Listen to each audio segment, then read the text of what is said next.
Prayer, and then we'll do the Pledge of Allegiance. Lord Father God, we come before you tonight, thankful and grateful to, first of all, be your children, second off, be Americans, and finally, citizens of this great city. We thank you for the freedoms and privileges that we enjoy to come together and do the work of our people democratically. We ask your hand and your blessing as we proceed in that work and your wisdom.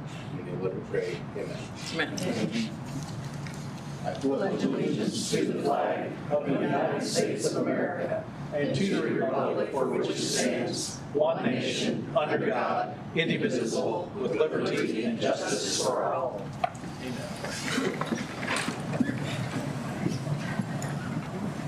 All right. Thank you very much. We appreciate everybody being here. We will go ahead and call the meeting to order and do a roll call. Hollers. Here. Allen. Here. Puzzleton. Right here. Joe. Here. Campeter. Here. Lester. Here. Michael. Here. Healy. Here. Thomas. Right button. Here. Young. Present. We have a quorum. Great. That takes us to item 3, adoption of the agenda. So moved. Second motion. We've got a second. All in favor? Aye. Any opposed?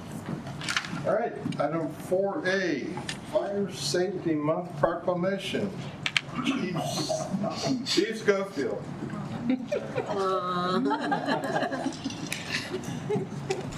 Thank you, Mayor.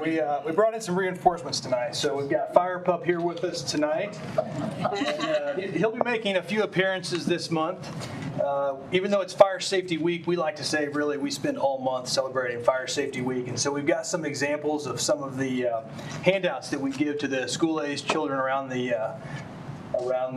county this month. And so that program is sponsored by people who donate to the National Fire Safety Council. And so those items are provided free of charge to all school-aged children. We might have to redistribute a couple of those. But we do go out to the schools.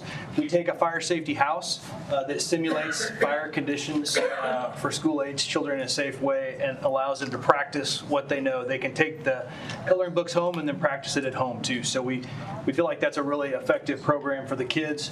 And we've been doing that for many, many years, and this year is no exception. We do have a short video to watch, which will talk about this year's theme. So I'll turn it over to our friends in the back for the video. Fire departments across North America for Fire Prevention Week 2025. Charge into fire safety. Lithium-ion batteries in your home. Most of the electronics we use every day, like phones, tablets, cordless vacuums, and power tools, are powered by lithium-ion batteries. In fact, almost everything that's rechargeable uses them. The problem is, if these batteries are overcharged or damaged, they can overheat, catch fire, or even explode. Here's how you can stay safe. Buy only listed products. Look for a safety certification mark from a nationally recognized testing lab on the packaging or the product. Only use the charger that came with your device or a charger approved by the manufacturer. Charge on a hard surface, never on your bed, couch, or under a pillow. And don't overcharge. Once it's at 100%, unplug it. When it's time to get rid of used batteries, don't throw them in the trash or regular recycling bins. They could start a fire. Instead, recycle them responsibly. Visit call2recycle.org to find a battery drop-off location near you. You can help make your home, your community, and the planet safer by recycling batteries the right way. Let's charge into fire safety together. For more fire safety tips, visit fpw.org. So as that video mentioned, batteries are becoming a challenge for us in the fire service, and a lot of that really is improper use or when there's damage or exposure to moisture. Those kind of things can really make a battery malfunction. Then if not disposed of properly, can cause problems with us from a fire safety perspective. In addition to the things mentioned on that video, I would also add that the city is sponsoring a recycling event. And that is coming up here on the 15th, and that's in the City Hall parking lot here between 9 and noon. So if you have stuff you want to recycle, I believe that's on our city's website as well. We have that flyer, and we'll be taking some of those recycling items. Chief? Yes. For some of those where there's a cost, will you take credit card, or how do folks go about paying? They do. They do accept both cash and credit on site when the drop-off is, and that should be noted that it is November 15th, not October. So. Sorry about that. Correct. Thank you. Yeah, and that's a good point. And there's other events throughout the year. Sometimes scout troops will, have a recycling drive. There also is a link on the NFPA website where you can see other events that are taking place for recycling opportunities as well. So with that said, I'll open it up to any questions that you may have about Fire Safety Month. Councilman Allers. Thank you, Chief. I'm sorry I was writing things down. On the November 15th, the recycling, batteries and what all is included with that they could do? So they can recycle for free computer towers, printers, keyboards, laptops, hard drives, speakers, cell phones, pagers, radios, scanners, VCRs, DVD players, fax machines, answering machines, stereos, furnaces, water heaters, stove, microwaves, power tools. Those are the things that they're accepting. Some of the things they'll do for a fee are the CRT TVs and CRT monitors, and then some plasma TVs, it looks like. The only thing they're not accepting are the alkaline batteries, smoke detectors, thermostats, and any other hazardous materials. Yeah, because of that mercury. Yep. Thank you. I was just writing all this down, and I can't listen at the same time. I'd say the best thing to do is to probably go to the city's website and check out the flyer that they've got posted there. Other questions? All right, you do have a proclamation. I always try to go through these and say, which one should I read and how can we move this process along? But they're all good, so if you indulge me, I'm going to read through them because I think they hit on things that you talked about. So, proclamation says, whereas the city of Jefferson is committed to ensuring safety and security of all those living in the city of Jefferson and visiting, and whereas fire remains a serious public safety concern both locally and nationally, and the presence of lithium-ion batteries in many household devices introduces unique fire risk, and whereas most of the electronics used in homes daily, including smartphones, tablets, laptops, power tools, e-bikes, e-scooters, and toys are powered by lithium-ion batteries, which, if misused, damaged, or improperly charged, can overheat, start a fire, or explode. And whereas the National Fire Protection Association reports an increase in battery-related fires, underscoring the need for public education of the safe use of lithium-ion batteries, and whereas residents should follow these calls to action, buy only listed products, charge batteries safely, and recycle them responsibly to prevent battery-related fires, and whereas lithium-ion batteries store a large amount of energy in small space, and proper use of such overcharging using off-brand chargers without safety certification are exposing batteries to damage which can result in fire or explosion. And whereas the proper disposal and recycling of lithium-ion batteries help prevent environmental hazards and reduce the risk of home and community, and whereas the City of Jefferson Fire Department is dedicated to reducing the occurrence of fires through prevention, safety, education, and community outreach, and whereas the 2025 Fire Prevention Week theme, Charge into Fire Safety, Lithium-Ion Batteries in Your Home, serves to remind us of the importance of using, charging, and recycling lithium-ion batteries safely to reduce the risk of fires in home and communities. Now therefore, I, Ron Fitzwater, Mayor of the City of Jefferson, do hereby proclaim October 5th through the 11th, 2025 as Fire Prevention Week in the City of Jefferson, and we thank you for all that you're doing and for the education. I read through this and got immediately nervous, and so I will be going through my home, and I'll be visiting you on November the 15th with some items, both from home and from my office. So. Well, thank you, and we appreciate the support of the City Council and by you, the Mayor. Just a quick historical footnote, the history of Fire Safety Week goes back to October 8th through the 10th of 1871, and that was the Great Chicago Fire. And in that fire, 300 people died, destroyed roughly 3.3 square miles of the city, and left more than 100,000 people homeless. So, that's the kind of the catalyst event that really started Fire Safety Week in our country. And so, it's one of those things that we think if we can help with the prevention, that is a big part of our mission to serve the public in this capacity. Councilman Lester answered that question correct at the Eastside Business Association. They asked what happened in 1911, and he got the right answer, and I think he got a pen. Yeah, we might have got a pen. Great pen. You've got some great pens. Anyway, let's do a picture, and you can invite whoever you'd like to come up front. Off the line, we'll have the proclamation, and we'll get the council to get around behind us. You guys want to come up too? We'll have our on-duty crew come up too. I'm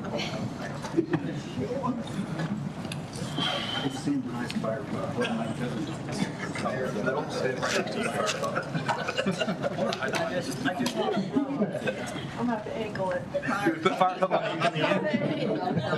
We can put him on the end. No, he's good. That makes sense. 1, 2, 3.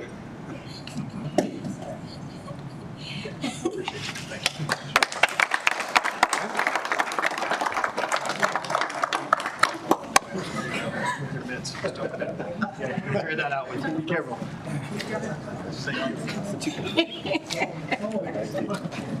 We're gonna have to switch up. I was taller than Randy. Him like look at him. Sorry about that.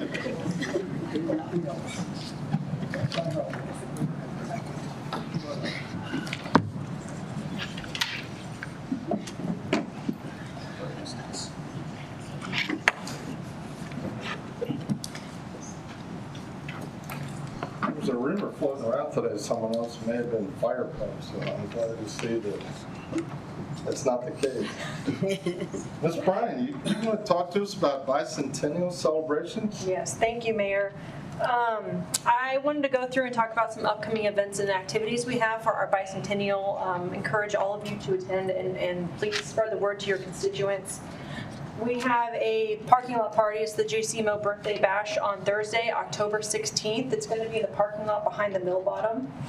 We have the K Brothers, Dawson Hollow, DJ Top Knot. There's going to be food trucks there. There's going to be Last Flight, Red Wheel Steamhouse, Shrunken Head. There's going to be the mobile gaming unit for teenagers to play video games. Lots of activities for kids. So it's a free event. So bring your lawn chair and have a great time. The next night on Friday, October 17th, is a historic street fair. We partnered with the historic city of Jefferson a lot this weekend, really to leverage funds and resources. That Friday night, the 100 block of Madison, there's going to be a street fair. There's going to be contra dancers. The governor's mansion is going to be open for tours, as well as Cole County Historical Society. There'll be some local authors, booths, exhibits, and things like that. Saturday, October 18th, History Symposium at Poly Theater at Lincoln University from 12 to 5. I have flyers for each of you in front of you with some more information, but there's going to be Bob Pretty, Gary Kramer, Dr. Darius Watson, as well as some music by Howard Marshall at that event. And then Sunday, October 19th, the Downtown Association is having their Downtown Brunch Bash from 11 to 1. At the same time, our Cemetery Resources Board is going to be having a walking tour of the cemetery. And then from 1:30 to 4:30, we're going to be doing a free trolley tour, historic trolley tour. It's going to stop at 4 locations. And then there's going to be a tour guide, hop on, hop off. So 4 days, a lot of events. It's going to be really busy, but it's a great way to celebrate Jefferson City, learn about our history, and come together. So I hope that you guys can attend some of those. One of my goals with the funds for the bicentennial was also to have something lasting in the community, and so we did commission a mural on 202 East High Street, which is the Pizza Underground wall. We did a call to artists. We had about 7 submissions back to that committee, including the property owners. The Downtown Association chose a mural, and that public hearing is going to be October 15th here at City Hall. Hopefully that mural will be done by the end of the month, so really excited to see that as well. So I'm happy to answer any questions about some of these upcoming events. I kept it very short. I talked so fast. So if you guys have any questions, you ask me now or reach out to me on email or whatever. Councilman Thomas? I just wanted to applaud you. I ran into you yesterday at Porch Fest, and you were doing the rah-rah and getting people going about all this, so thanks for doing that. And while we're on Porch Fest, Mr. Greffrath, 2 thumbs up. Well done. All right, thanks. All right, that takes us to item 5, opportunity for public comment. If you just remember, you are limited to 4 minutes. There's a clock that will be timing, so we will go through. We've got 10 individuals signed up. First one, Mr. Tom Chapman. You just identify yourself, and thanks for being here.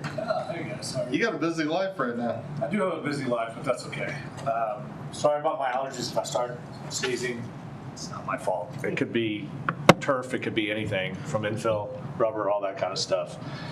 But I just wanted to come in and say a little something about the convention center and the process for that. And I wanted to let you guys know where our club stands on that and where I stand as a taxpayer. Number one, my name is Tom Chapman. I live at 805 Rock Hill Court, Jefferson City, Missouri, 65109.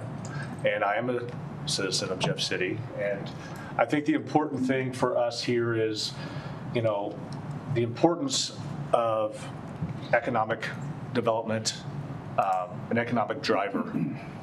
You all know that I've been, part of a complex that has taken about 4 years to build. It's been a very long process. I still don't have power, but we did have a tournament last week, which went off without a hitch. That got to our general contractor. But I think the most important thing here is for people to understand the commitment level to a project. I understand, that projects can cost a lot of money. I understand that. I've been around that. I know when my project started, it was about a $5 million project, turned into about a $10 million project. It kind of happens. But when I look at Jeff City, and I've been a citizen of Jeff City for a long, long time. I've been here since I was born. My parents were school teachers here. And I look at what we've been missing in this town for a long time. And that is economic engines to create tax revenue for infrastructure and other things in this town. And with your all's first step with our sports complex, I feel obviously the next step is the convention center, what it does to our downtown, how it revitalizes everything. As I look at a lot of places when it comes to complexes, I look at how people being accommodated, how they get to get out and walk around, do things, support our small businesses. And I think that's what this thing is about. And I think it's very, very important that this doesn't all fall on you guys to make a decision. It's part of us as a community to support it and to help build it and to help be a part of it. And I think that's very, very important for all of us to understand. And so, I just wanted to come up here and say how much I support the project and how much our club does as we get into, more and more teams coming into town and things of that nature. I will tell you from firsthand knowledge, when I had a set plan of all the people that were coming in, all the different entities were coming in. I did not realize that when it got built, all the different people that were going to call and want to come into this town and run tournaments, baseball, softball, soccer. When you build stuff like this, people do come. And I think that's the most important thing that I can stress to you about this project in particular. It's still a part about economic development and economic growth. And when we have that, when we have the extra tax revenue, that's where, building streets, other infrastructure issues come into play because we have that money to do that. And so I urge you guys to continue to pursue this avenue, continue to look at it, and continue to move forward for our city. As I've been here forever. I'm sure most of you have too. And so it's just another level of stepping up into what Jeff City can become. And I think that's very, very important. So, but anyway, I just wanted to make that known. So thank you guys. Thank you very much. Next name we had on is Mary Shantz, but I think she just left. So we will go to the name following, Sarah Lippert. Again, if you just identify yourself, and thanks for being here. Hi, I'm I'm Sarah Lubert. I am the owner of Vital Strategies. We are an association management company, and I have 8 organizations across the U.S. associations that we manage, 3 of which are in Missouri, and we currently struggle for 2 of those to even find a location for our meetings. We are too large for a lot of the hotel properties and too small for the large convention center like that in St. Louis. The idea of coming to a convention center in Jefferson City is very appealing to us.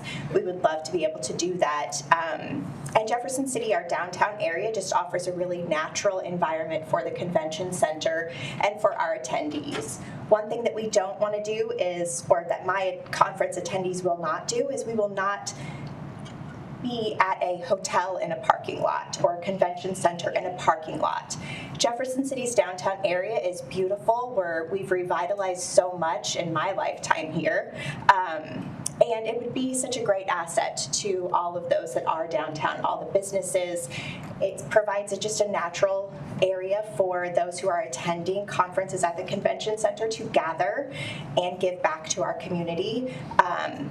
And additionally, I also am currently the executive director for the Missouri Society of Association Executives. We represent hundreds of association executives in the state of Missouri, and on behalf of all of them as well, we are very supportive of this because I am not the only association executive that's having issues finding locations in central Missouri specifically for us to be able to hold our meetings. We would love to have the convention center here. We would love to give back to the community. I would love to give back to the community that I've been born and raised, and to give back to all of those hardworking business owners and individuals that are located in the downtown area, and to see those couple empty buildings in the downtown area be filled, potentially with new businesses or expansions of current businesses, would be a huge asset to the city that I love and I choose to stay in. So, thank you very much. Thanks for being here. Next, Eric Landwehr. Eric, identify yourself. Welcome. Good to see you. Yeah, thanks for having me here. This is a great day. Hi, my name's Eric Landwehr. I live at 2024 East McCarty Street. If you just head east on this same street that this great building is on, about a mile and a half, you'll come to the Landwehr Dairy Farm. Okay, I grew up on the farm. I lived there ever since 1973, 52 years in Jefferson City. Wanted to be here so badly that I went to school to study civil engineering to come back here and work at MoDOT. That farm, back in 1962, my grandparents, Frank and Mildred Landwehr, made an extremely bold decision to take that dairy farm, been in the family since 1907, and develop it into a residential subdivision. They saw a huge need for growth in our community, and that growth was happening all around, and there was a great opportunity on the east side of town. It needed to happen, and that time was then many, many years ago. Now, fast forward a little bit, we are now at a position where we can make some bold decisions with this conference center in town. And I was given the great pleasure of being able to serve on that committee that made the selection of the developer, a responsibility that I took very, very seriously. And seeing that project from conception, 2 years ago or so, to get to the point that we are tonight has been amazing. A great team of people from Jefferson City Regional Economic Partnership, City Council, Mayor, City staff, everybody has worked really hard to get to this point. And this is something that is so greatly needed in town. I bring to you my American Public Works Association. I'm wearing the shirt tonight. I'm a member of the board of directors for our Missouri chapter. I'm also a delegate to the National Association. We attend a lot of conferences with that organization. Our Missouri chapter wants to be in Jefferson City. We cannot. The facilities here are not adequate for us. We tried to come here a few years ago and it just didn't work out. The last time we were in Jefferson City was 2018. Too long to not be here in town. Our group, we advocate for public works. The state capitol is a great avenue for that. MoDOT, we don't talk about how important MoDOT is to our community in relation to this conference center, but it is. Our folks, especially a lot of the engineering consultants, want to be in town, want to make a stop at MoDOT while they're here. This conference center is so important. Just last week, we went down to the lake for a conference. 100 or 200 or so members of our association passed through Jefferson City from St. Louis on the way to the lake. It pains me to have to do that. I love being here. I love showcasing our town. Next week, or actually, I'm sorry, tomorrow, I'm going to St. Charles for another conference for the Missouri Association of County and City Transportation Officials.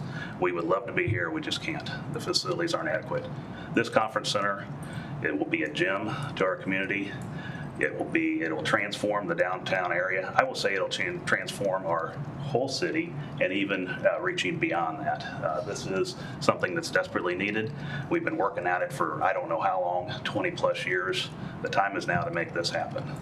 Our motto or our vision with the American Public Works Association is advancing the quality of life for all. And I have this challenge coin that I was actually given at the conference last week, and I would like to give that to you all as my challenge to you and our association to bring this important conference center to our city, our great city, to showcase what we have and to grow our community, grow, really our tax base and bring more activity into town to advance the life of everybody, including those folks on the east side of town back in 1962. My grandma and grandpa saw that vision. We have that vision tonight and make it happen. So just want to give that to you all.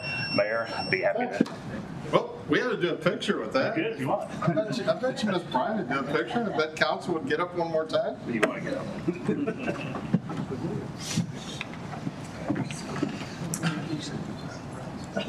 Kyle, you can come on up. Kyle is our current president of the association. So I didn't really expect it.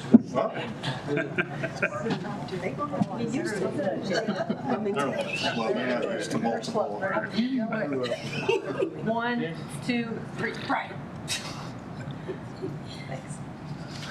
Thank you.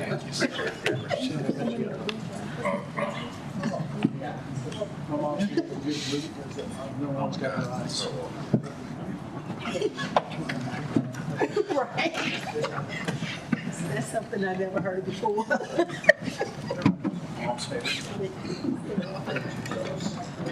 something I never heard before. Thank you, sir. That is very nice. All right, next, Renee Dunkel. Welcome. Thanks, Mayor. Eric, that's going to be really hard to follow.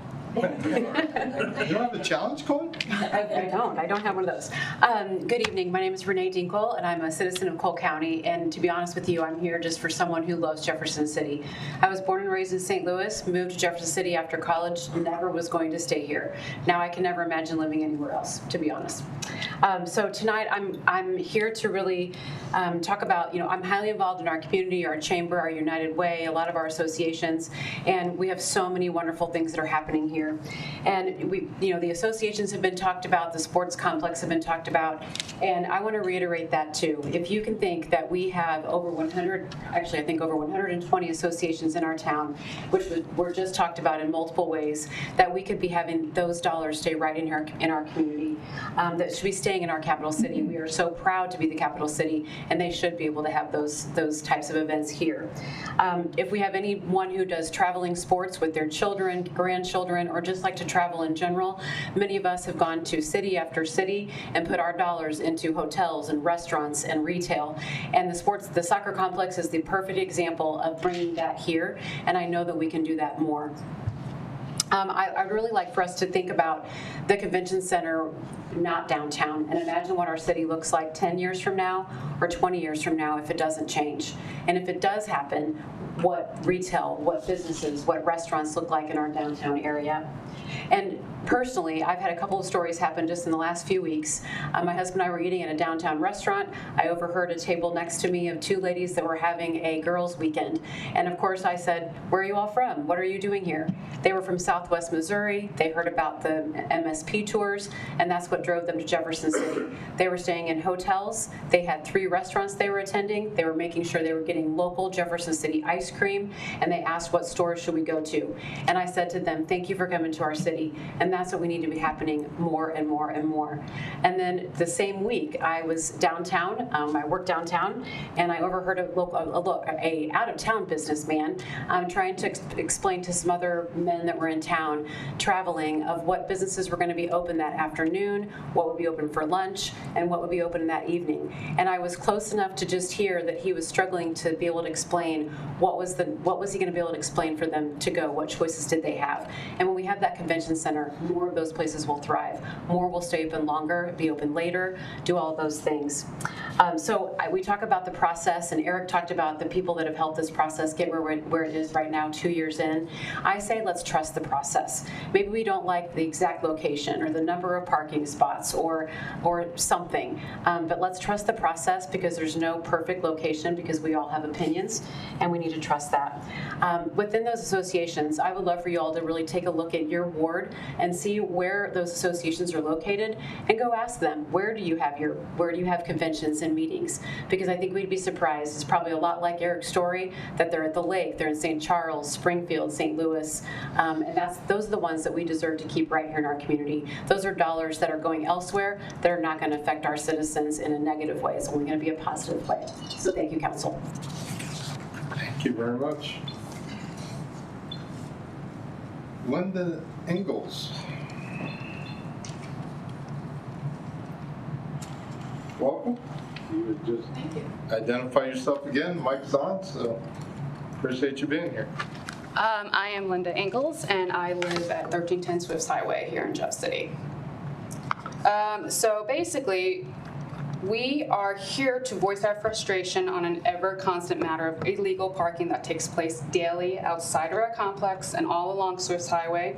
Parking or idling on these spots cause an extreme safety hazard. They're painted yellow for a reason. We cannot physically see oncoming traffic when they are there, which becomes even more dangerous during school dismissal. It's a zoo with multiple cars coming up and down that street at a constant pace, and to cause blind spots adds another level of danger to the ongoing situation. I have personally almost been T-boned on 2 separate occasions, and it wasn't due to my careless driving. When I tried to address the near accident with the parent who was in my blind spot, she refused to roll down her window, even after seeing the near collision. Ultimately, parents don't care, and it spreads down to their kids who think they can get away with technically breaking the law because they are. By turning a blind eye to this, it is absolutely enabling this sense of entitlement that ultimately trickles down to other situations. We are constantly dealing with trespassers who feel it is their right to park in our private drive during Helias game days. Why has this continued for years? Because they have been able to get away with it.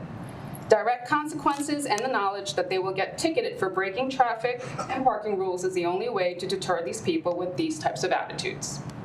This may seem like a low priority to JCPD, but with the constant frequency of these blind spots and drivers, especially elderly drivers, coming out of that complex, this is a possible fatal accident waiting to happen. And I guess our question is, why does there have to be an accident in order for anything to be done? Doesn't mean that I can park in yellow curbs downtown because it's low priority, or that I can park in a handicapped space or somebody's private driveway because it conveniences me to be closer to the store's entrance or my kid's school. The answer would be absolutely not. We as a society are expected to adhere to all laws at all times without police supervision, but we are not dealing with that in this case. All of this is preventable through enforcement. The mere principle of all of this is not a light matter to put aside. Their convenience does not take precedence over our personal safety, including my children's. We are not asking for anything outside of JCPD's responsibilities or duties, just a patrol car or a presence to drive down our street and ticket anyone who is illegally parked, or to deter parents from parking or idling on the yellow curb during dismissal. This issue is no longer a nuisance, but a legitimate safety concern for everyone involved. Nobody wants an accident or an incident to occur. We had an owner give up her personal time this past Friday to position herself outside our complex to turn trespassers away from parking into our private drive during Helias game. Why are we being reduced to doing this? Because this behavior and attitude has been enabled by allowing them to do it. What has Helias offered, truthfully, to resolve this current problem with the addition of a 1,000-seat capacity stadium or theater? The 200-capacity parking lot will only take a fraction of the numbers we have to deal with, especially with more than one event taking place simultaneously. And the addition of this parking lot will not change the problem that we currently have with parents idling on the yellow curb. Just the mere presence of a squad car on our street helps this. And without intervention or enforcement, this is only going to turn into more of a headache with everyone involved, which includes the residents of this entire street, JCPD, and you, the City Council, when this problem becomes exacerbated over time. We need preventative measures put in place now to avoid this burden for everyone involved. Rules do not exist if they are not enforced. Thank you. Thank you very much for your comments. Wow, right on 4 minutes. Great. I had to slim it down, but yes, ultimately my just got through. Councilwoman Judd chairs our Public Safety Committee. Chief is here, so yeah, I think they have heard your comments, and I'm sure someone will be following up with you, but I appreciate you coming in. I appreciate you guys all hearing me out as well. Thank you. Thank you. All right, next, Gary Plummer, Jefferson City Area Chamber of Commerce. Welcome. Thank you, Mayor, members of the council. Good to see you this evening. My name is Gary Plummer. I am the president of the Jefferson City Area Chamber of Commerce. We're located at 213 Adams in downtown Jefferson City. We have almost 1,800 businesses, individuals, and professional members that are involved in our organization. You know, the conference center has been a need in our community for about a century. And although I assure you I haven't been following it that long, I do know that I've been following it for the last 30 to 35 years, having 2 opportunities to work here in the capital city. I was intimately involved about 30 years ago when we thought that either John Q. Hammonds or the riverboat operator was going to solve our problem for us. Some of you may recall those prospects back in that day. Now we have, in my estimation, the best and most exciting plan I've ever seen for this project. And it's finally in front of us with an opportunity to move forward. I applaud the mayor and other members of the planning committee who crafted this plan. I think it's an excellent location. It makes a lot of economic sense. But this time we're not dependent on someone else to solve the problem for us. We have our destiny in our own hands. So I'm asking each and every member of the council on behalf of the chamber for your support in moving ahead with the development agreements that are before you tonight. This is truly a transformative project for our entire community. It has a special impact on downtown business and property value. It's been pointed out very eloquently by the speakers before me. I always remember one member of the planning committee who asked an audience a few months ago to imagine what downtown Jefferson City would look like in 20 years if we build this conference center. And then he paused very effectively and said, now imagine what downtown will look like in 20 years if we don't do this project. And I think that really sums up the point in our history that we're facing and this opportunity we have to really write our own story. So we need your vision, we need your leadership, and we need your support tonight on this project to make it move forward. Thank you very much. Thank you. Appreciate it. Next, Gary Wilbers. Welcome. You can identify yourself again, and we appreciate you being here. Gary Wilbers. I'm a business owner here in Jefferson City since 1990 and also have rental property in Jefferson City. I just want to kind of really share my excitement about this project, and we've talked about it a long time. You hear people saying that. I've been a business owner since 1990, and I know we were talking about it then.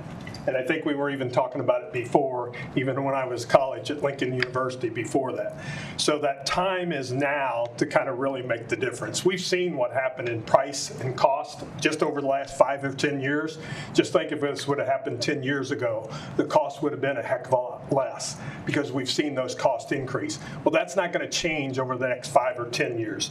So my big thing is I really want to approach to each one of the council members as you as leaders of our community, elected leaders, is you've got to do bold things.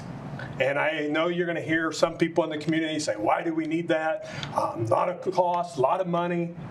You're always going to hear the negative. But the thing is, bold leaders have to take bold action. And that's what I want you to think about. We've created a vision. You know, the great quote in the Bible is, where there is no vision, the people will perish. Well, we've got the vision. We've had that as a community. We've had it for many years, but we've never had the chance. I'll never forget, I don't know if it was the announcement about the new convention center. I sent Mayor Fitzwater a message, and I said, well, I'll send you a real congratulations message when we take it over the finish line. Because we're at the 10-yard line, and now it's time to take it over that finish line. The other thing is, we have to make tough decisions.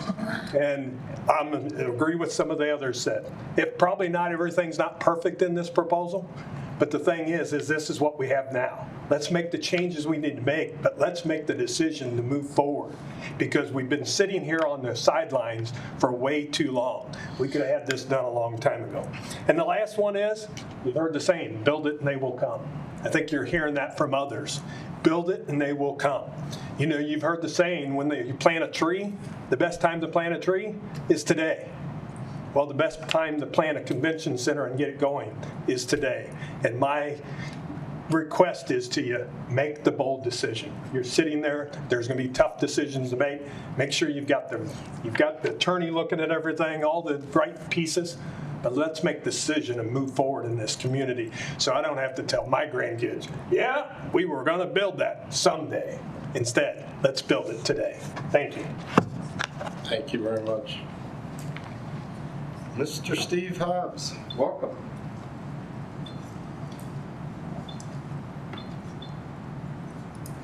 Thank you, Mayor. For the record, Steve Hobbs with the Missouri Association of Counties, council members, city administrator.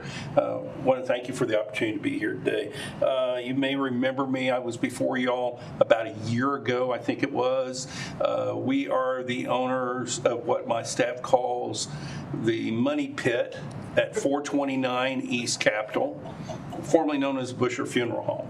And I'd be happy to share with you some of the exciting things that are going on with that project, and that'll be for another time. But I'm here today to talk about the conference center. When I was here a year ago, I told you one of the reasons that property was attractive to us was the fact that you were looking at a conference center and a hotel just 2 blocks away.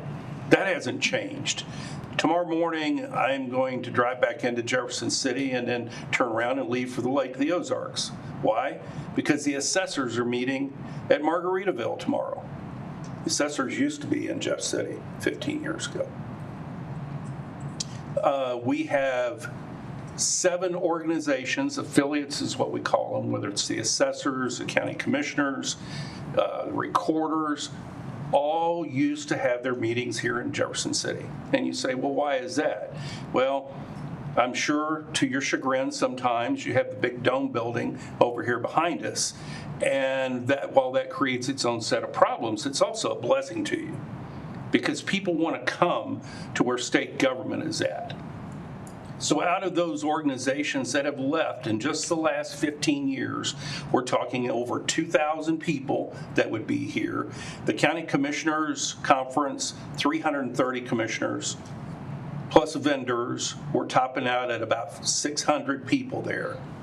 Just for a 3-day event, it's over $75,000 just for hotel rooms that we spend, and about another $15,000 in food, beverage minimums, plus what the vendors spend on taking folks out to dinner each and every night.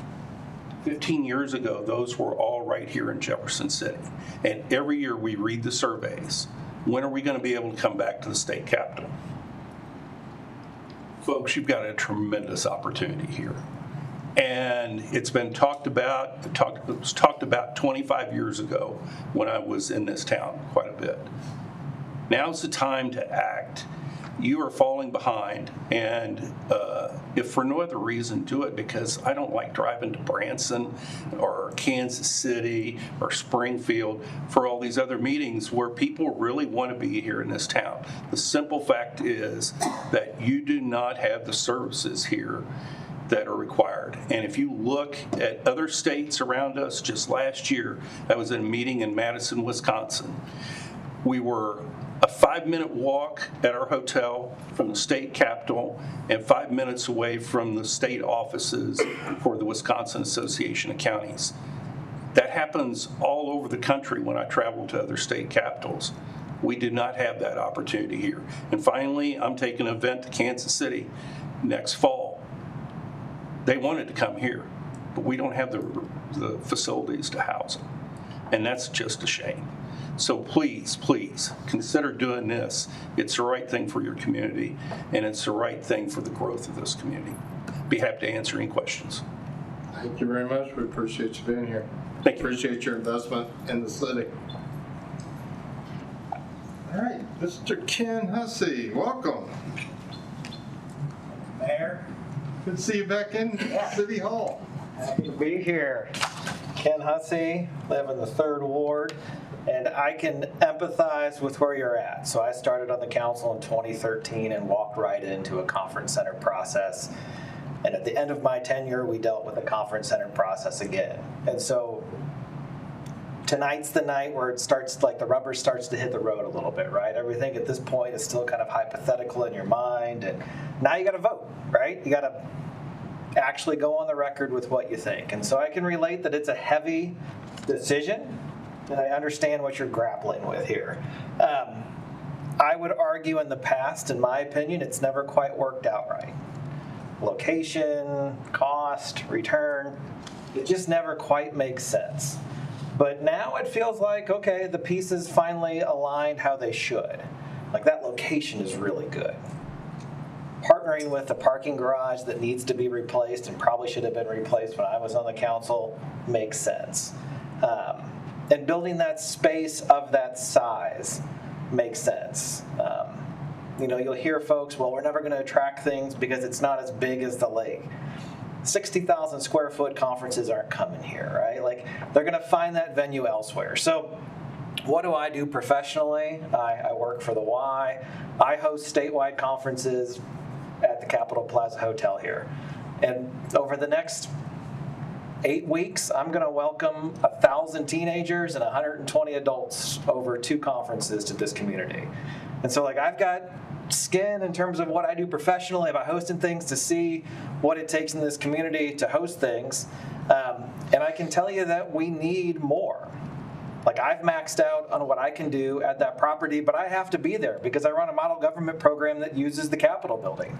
There are a lot of other statewide groups that really need to be in Jefferson City for the business that they do because of the dome. And so don't shy away from it. People talk about who's going to come here. There are plenty of groups, you've heard it, that want to come here, and it's often because of the state Capitol building. But right now, if you try to come host an event the 2 weeks before Thanksgiving or 1 week after Thanksgiving and you want to host a large event, you can't. Because I've got that hotel booked in perpetuity, right? What a conference center does is it creates more opportunity. Right now, if a large group comes to town, they're the only large group. And having a second facility and using other hotel properties in this community to house folks, it allows us to host more than just one big thing at a time right now. And that spurs economic action. You hear some of the comments that talk about everything went virtual during COVID. And I can attest I work with professional staff for our Ys. They are tired of Zoom meetings. And we are back in terms of hosting professional staff conferences in person. We go to Springfield and we go to Kansas City because there's not something here for us to host those things. The Capitol's not going anywhere. State government's not going anywhere. The legislature's not going anywhere. Those things will bring people here. And I get it. You can dig into the numbers, and there are times that I probably took votes that you just got to have a little leap and a little faith. The link was a leap of faith. We hoped it would work, this partnership between Parks and Rec, the city, and Lincoln University. And it has. And I would just say that our downtown needs this. Our community needs a jolt. Our economy needs a jolt. And sometimes you got to take that chance, put the right pieces in place, the right partners at the table, and power through. It will work out. All right, this thing will thrive and succeed. We just need you to get it across the finish line. Thank you. Okay, thanks very much. All right, that's all we had signed up to make comments. Welcome. Absolutely. Sorry, I Just forgot to sign the sheet. Identify yourself. Thanks for being here. Thank you. I'm Laura Holloway, Executive Director of the Missouri Municipal League. So we represent 650 cities across the state. You are one of them, and we're very happy for your membership, so thank you. I mainly just want to reiterate a little bit of what folks have said. As Steve mentioned, our association meets regularly, but then we have affiliate groups that also meet throughout the year. And right now, they all want to be central, and they're going to Columbia and the lake. And so we would like to have those groups here. For MML, of course, as many associations do, we have a legislative conference each February. We have folks who will not attend based on current facilities and at the size facility that we need to be at. And they want to be within walking distance of the Capitol. They want to be downtown. So I would just encourage you to think about the ways that this could help develop downtown. I'm sure you've looked at all of that, but I will just mention briefly the other conferences and events that either we are hosting or that our affiliate groups are hosting centrally, but not in Jeff City. And that is our elected officials training, which is each June in Columbia. That has about 300 attendees. The city managers meet each year, twice actually. They meet in Columbia and typically at the lake. City attorneys typically meet at the lake in July. Our finance officers meet in the fall, in November, and February they have a winter seminar and a spring seminar. And then city clerks meet a couple of times during the year, but one of those is March. So again, all groups that want to meet centrally, and there's no guarantee that they're all going to come to Jeff City or each time, but they do want to be here and have that in the mix. So we encourage you to think about that, and I hope you'll support it. So, thank you. Thanks very much. Thanks for being here. All right. Did we catch everybody? People are pointing to Commissioner Otto. Welcome.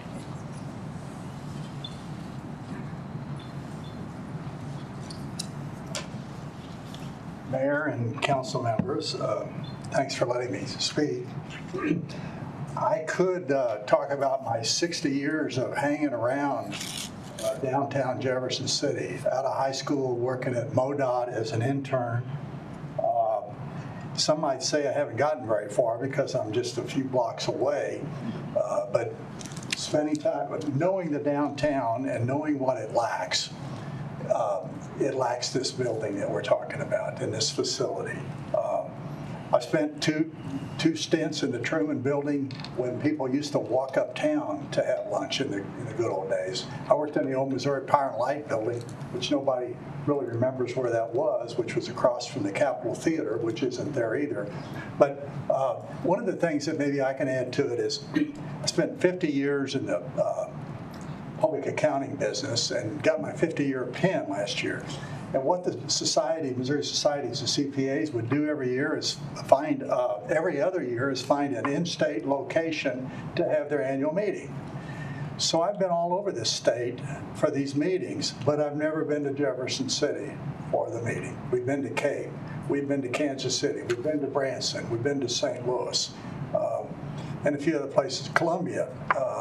We could never find the right spot in Jefferson City. And I always took a lot of gentle ribbing from my fellow CPAs that just it's too bad that you can't have a place in Jefferson City that we can all come to every other year.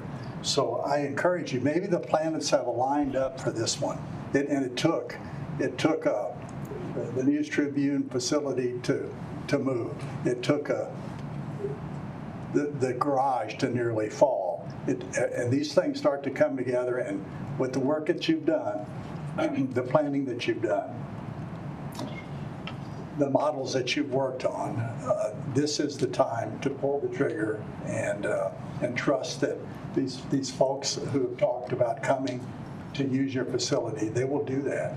And in November, I'll be going to the lake with the County Commissioners Association, as Steve Hobbs talked about, and we'll spend lots of time down at the lake, and our assessor is out the rest of the week at one of these meetings, and it's like Steve talked, the collectors, the recorders, the commissioners, the treasurers, they're all leaving Jefferson City to go usually to the lake, but also to Branson, other places, and we need to have them right here at home. So I encourage you to take this opportunity with a plan that's aligned as to where they are. One little kicker also is serving on the Heartland Port. We're pulling the right levers there to make an additional use of state statute with respect to the port and how that can help the conference center do a little bit of the funding that's needed. I encourage you to say yes. Thank you very much. Thank you very much. Appreciate you being here. Anyone else?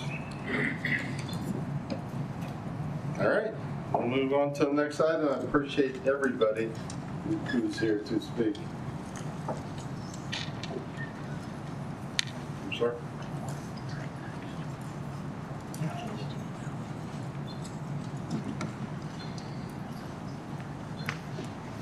All right, that takes us to public hearings. Item 6, we do not have any. Item 7, appointments by the mayor, none.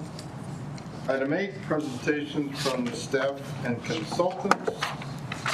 Energy audit projects. Welcome. If you would just identify yourself, and we appreciate you being here.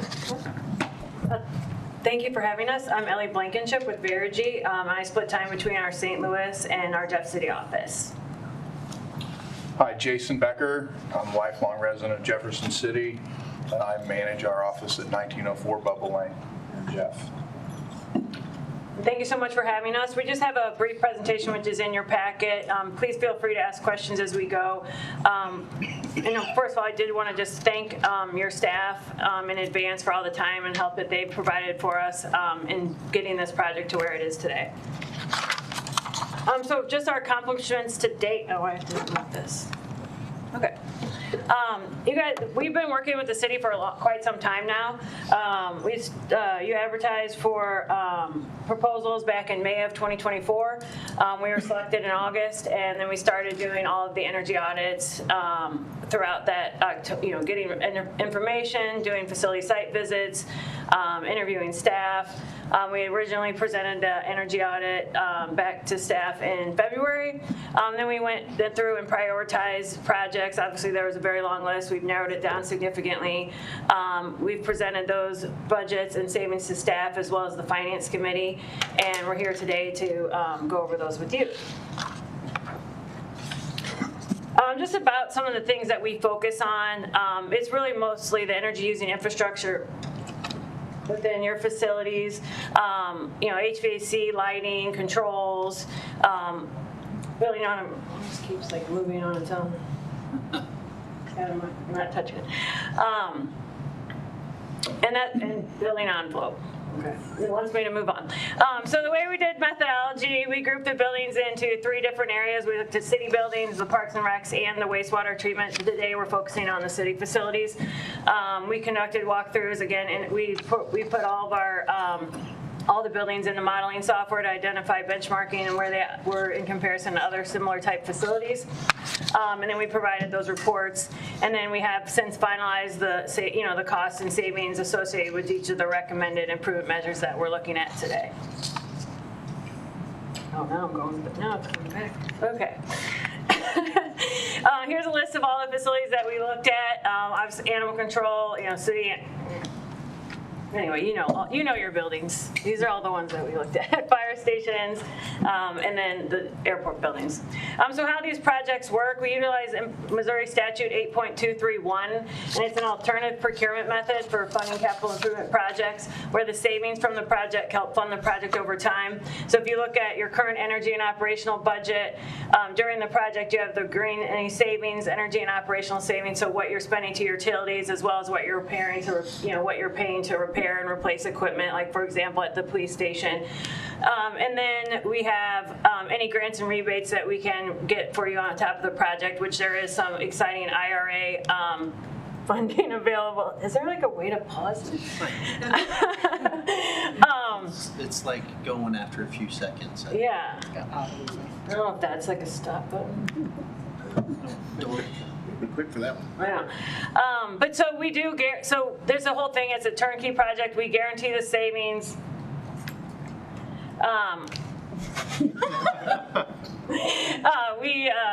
We also design, we have all the, it's a single point of accountability, one contract, so you have a contract with Verigy, all the subcontractors would be under us, we would manage them. And then we also guarantee the price, so it's a guaranteed maximum price. It's a design build for existing buildings, basically. So we will manage all that for you and take care of it. I know. All right. You guys have it in front of you too, I guess, but Jason, you can talk about the project still. Yeah, so after getting through all of the data, analyzing the utility information, looking at operational costs, what you're paying for some of these facilities and maintenance every year, impending large investments in the police department HVAC system that seems to be been very troublesome. We kind of narrowed down, took the big pain point facilities here in Jeff City that made a lot of sense for you guys, that actually had some grasp to it and some real meat. And those are, the building that we stand in today has several different antiquated types of heating and cooling systems, one heating system, multiple different cooling systems, some old heat plates in the ceilings, lighting isn't as great as it should be. The police station, I was just having a lot of issues with mold, poor air quality, equipment failures, unbelievable rate. I think one of the comments during one of our meetings was that they pretty much designated a parking spot for the service truck to come over there because they're there so much to work on that.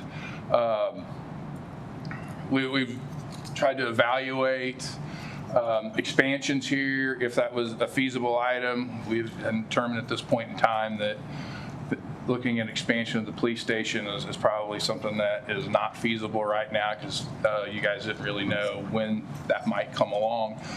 But City Hall, police station, and your animal shelter is another facility that is in dire need of some work. It doesn't have the required fresh air ventilation systems that an animal shelter should have, which therefore you guys have a lot of mold growing in that facility on a yearly basis. You use a ton of natural gas over there in this facility. We have the ability to do heat recovery and heat capture off of the incinerator that you guys have, it provides a service to the citizens of Jeff City to offset your water heating over there for all the laundry and things that you do at those places.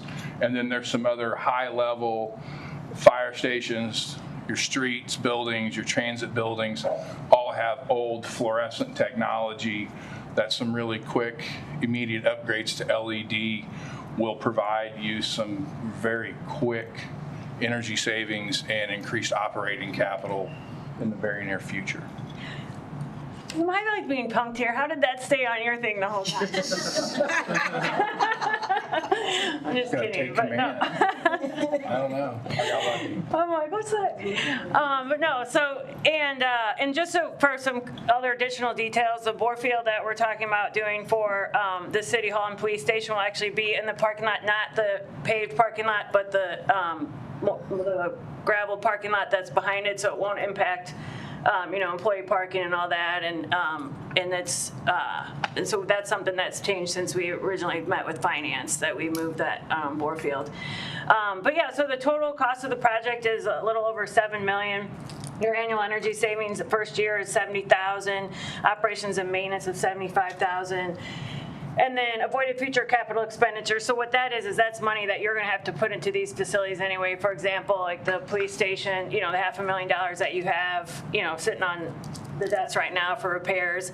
But then the other exciting thing, and the main reason why we are looking at geothermal, is because of the Inflation Reduction Act and what the city would be able to qualify for And we really think we have it a range of 30 to 40%, but we're expecting the 40% because we have had, and Jason can talk a little bit about the success that we've already had with some of our other clients, because there's a kicker for Buy American, and we're able to get that in most of the projects that we've done geothermal in. Do you have, Branson and Springfield? Yeah, so just recently, we completed a project a year ago in Branson, at Branson Public Schools, and one also at Springfield Public Schools. And throughout that process, we made sure that we complied with what they call domestic content in the Inflation Reduction Act, which is really a Buy American type situation, right? So we made sure that we used all American made products, which allows you to apply for an additional 10% direct pay rebate from the federal government or the IRS. And in both of those projects, in fact, Branson, we received 50% because they were actually in a former coal mine energy community, which gives you another 50%. They received $4.1 million check from the IRS 3 weeks ago. We presented that to their board.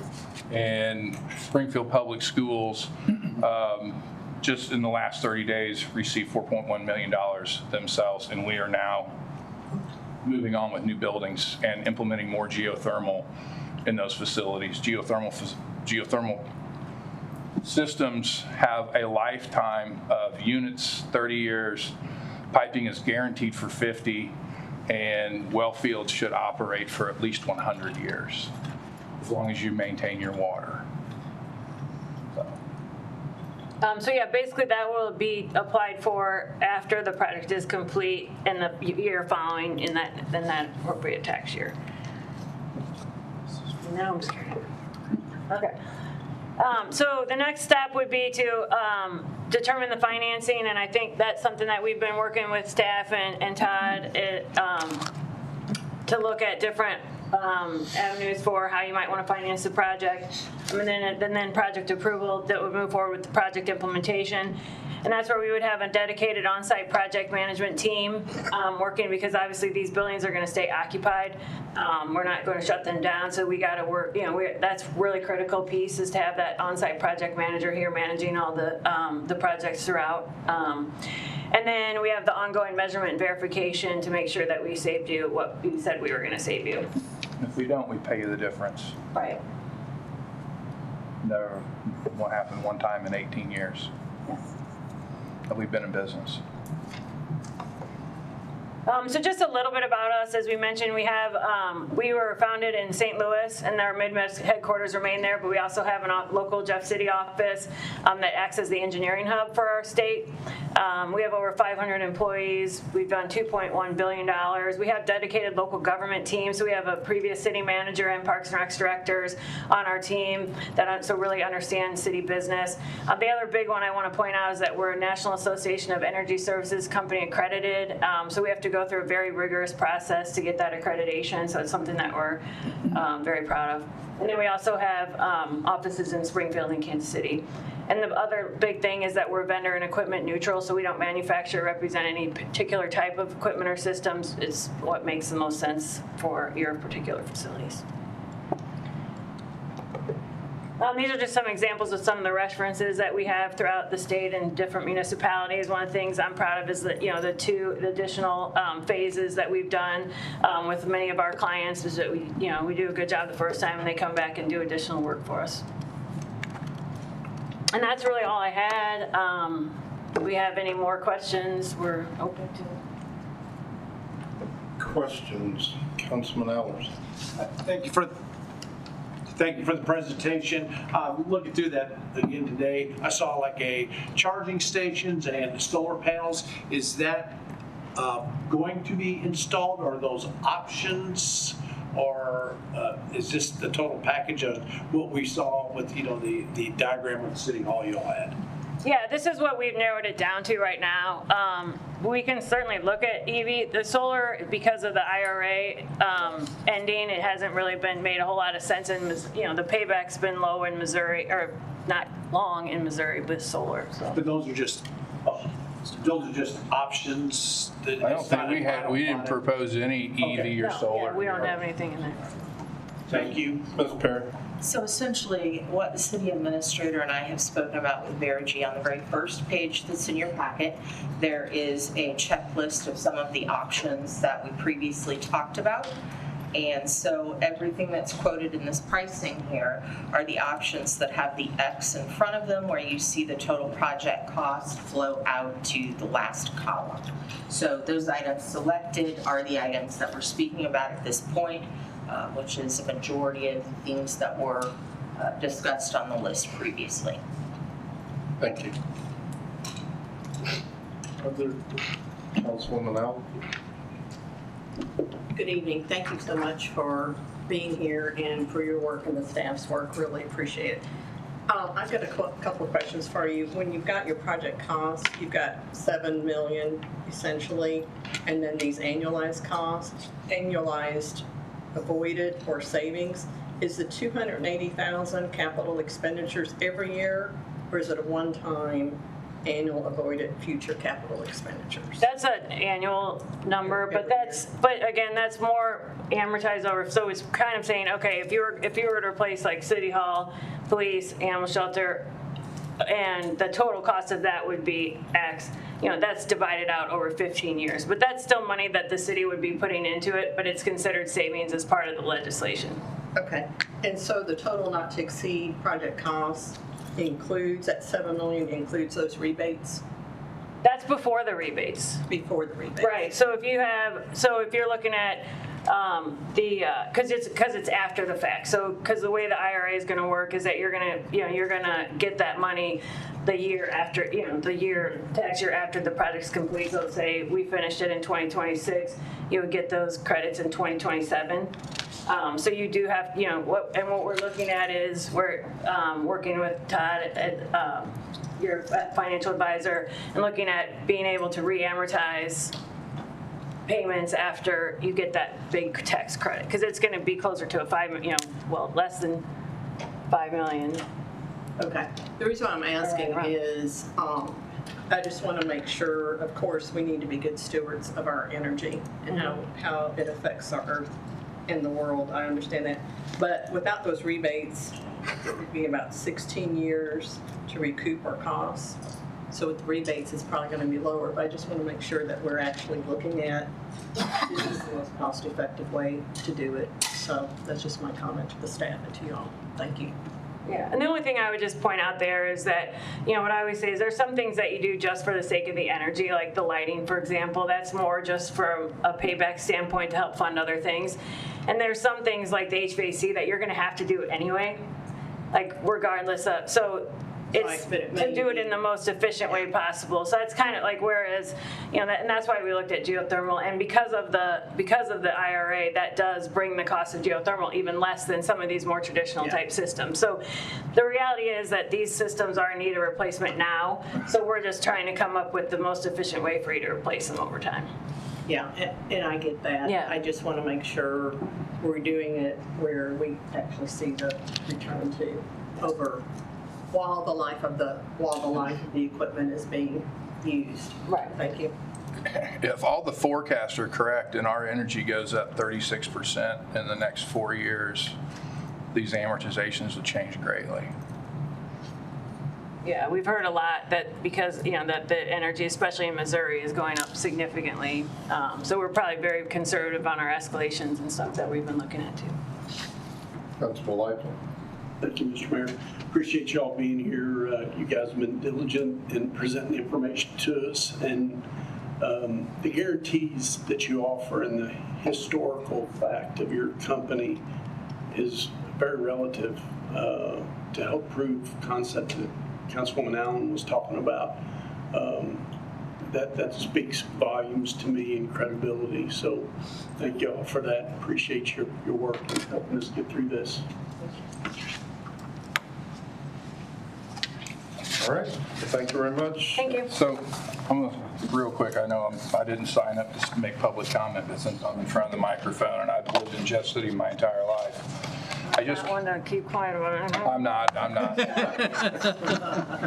I also have heard a lot over my 55 years here in this town about a potential convention center.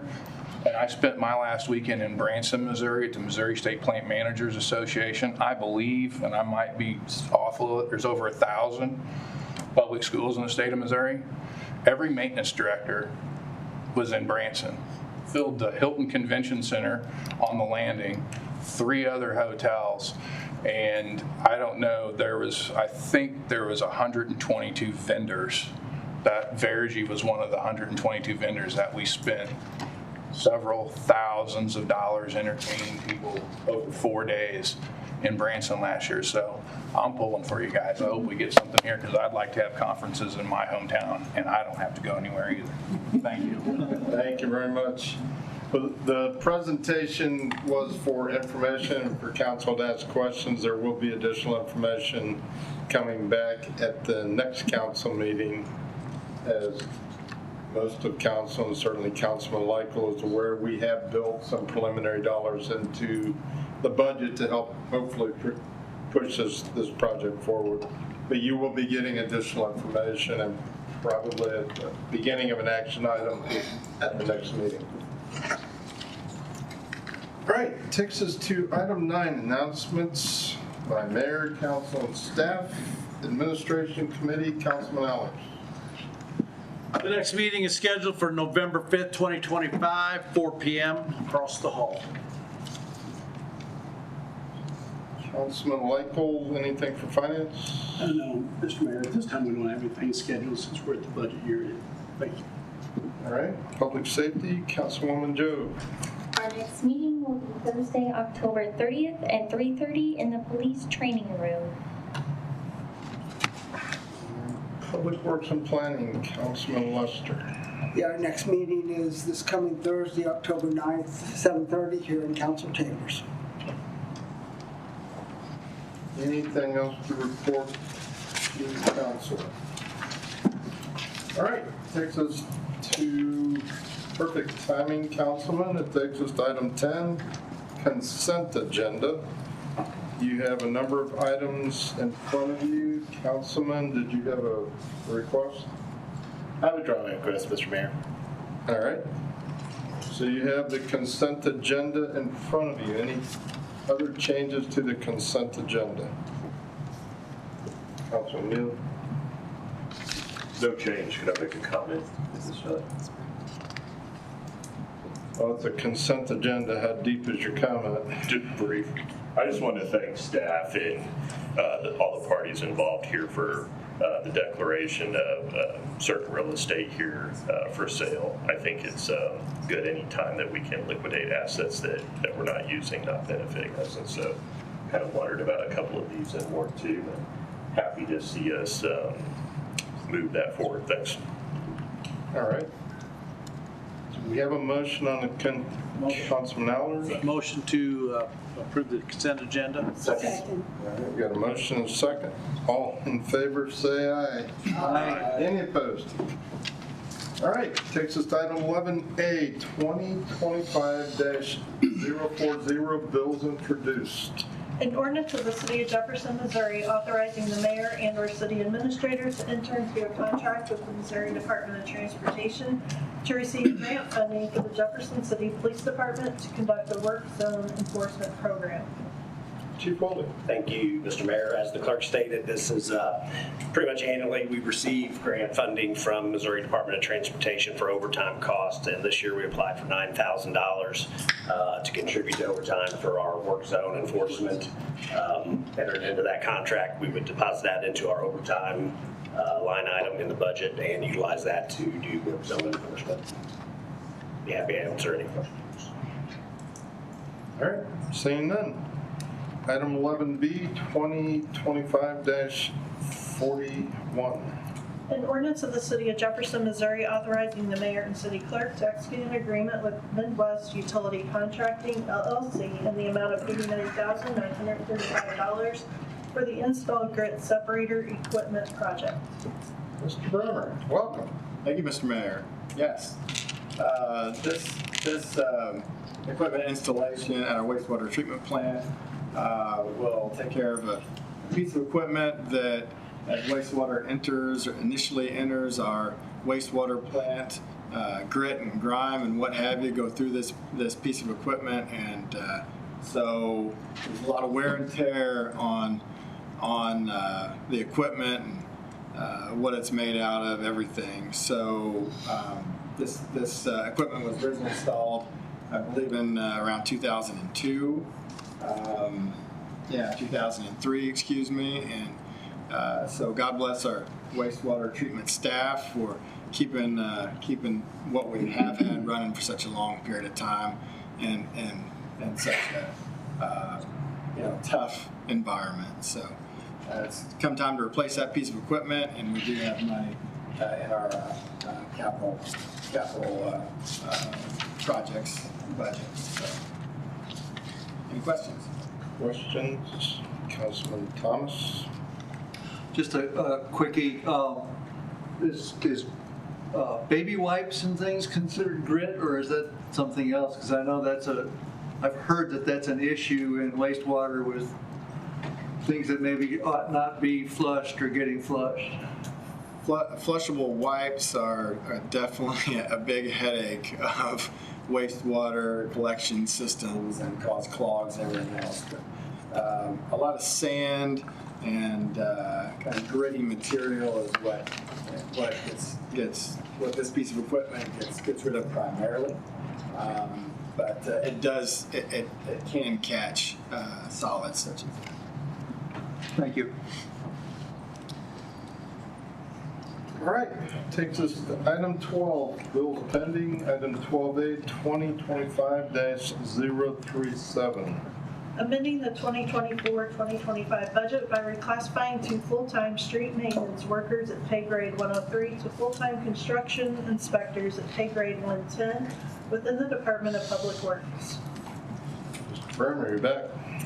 Yes, this item was passed unanimously by our admin committee, and you guys have previously passed the fees in Appendix Y that help us recover our right-of-way management costs.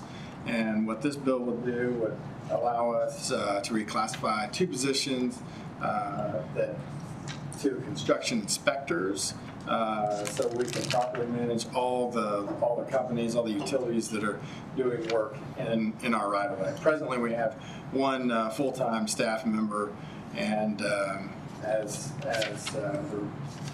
your packet shows and details all the amount of work that goes in, we need at least 3 folks to properly do this work and stay on top of those utilities and make sure that our right-of-way is managed in the proper manner and deal with the phone calls and making sure that the grass is growing and the driveways are repaired and roads are repaired and everything else. So, are there any questions? All right, seeing none, you've got 2025-037 in front of you for a roll call vote. Allers? Aye. Allen? Aye. Hazelton? Aye. Joe? Aye. Campeter? Aye. Lester? Aye. Michael? Aye. Neely? Aye. Thomas? Aye. Young? Aye. Bill passes. All right, 2025-039. An ordinance authorizing the City of Jefferson, Missouri to execute a master development agreement relating to a proposed hotel, conference center, and parking facility, and approving certain documents and authorizing certain other actions in connection therewith. Mr. Mullen. Thank you. This ordinance, or this bill, would authorize the execution of a master development agreement with Garfield Public-Private to serve as the city's main development partner for the conference center, garage, and hotel project. So I don't think that staff had anything in particular. We've already done a executive work session on this matter, and so mostly staff is here along with representatives from JC Rep.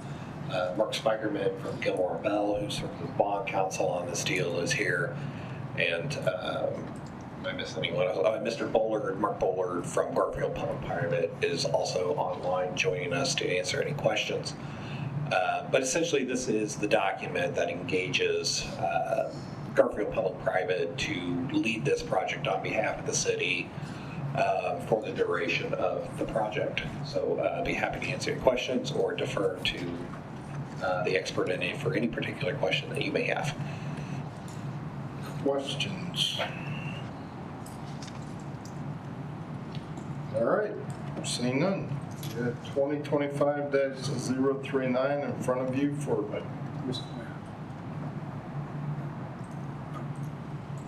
Councilman Bailey. I did have a quick question about the document.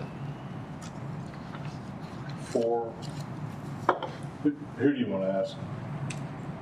I think the question is for staff, whoever would be most appropriate, but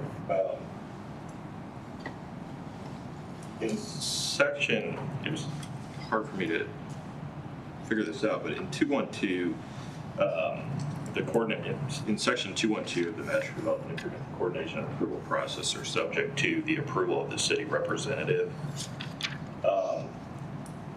I just wondered what level of discretion or veto was assigned there, and then who the city representative would be if that was defined.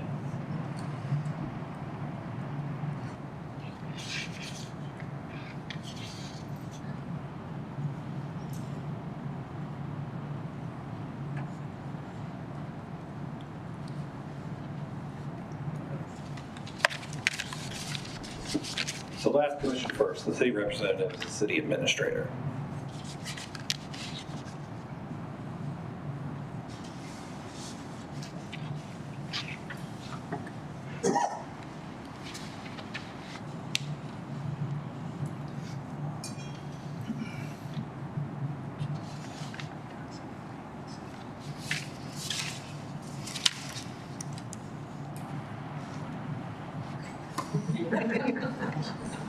Thank you, Mark Spikerman, Gilmore and Bell.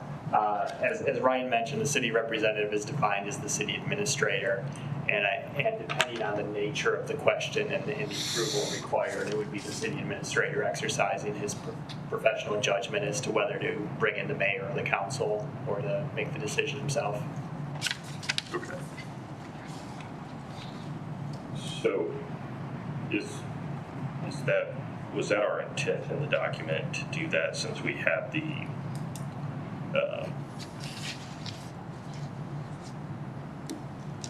You're welcome to come up to the podium too if it's easier. Was that the intent there? Yes. Unfortunately, we can't predict the entire universe of questions that may arise, so Mr. Crane would use his professional judgment.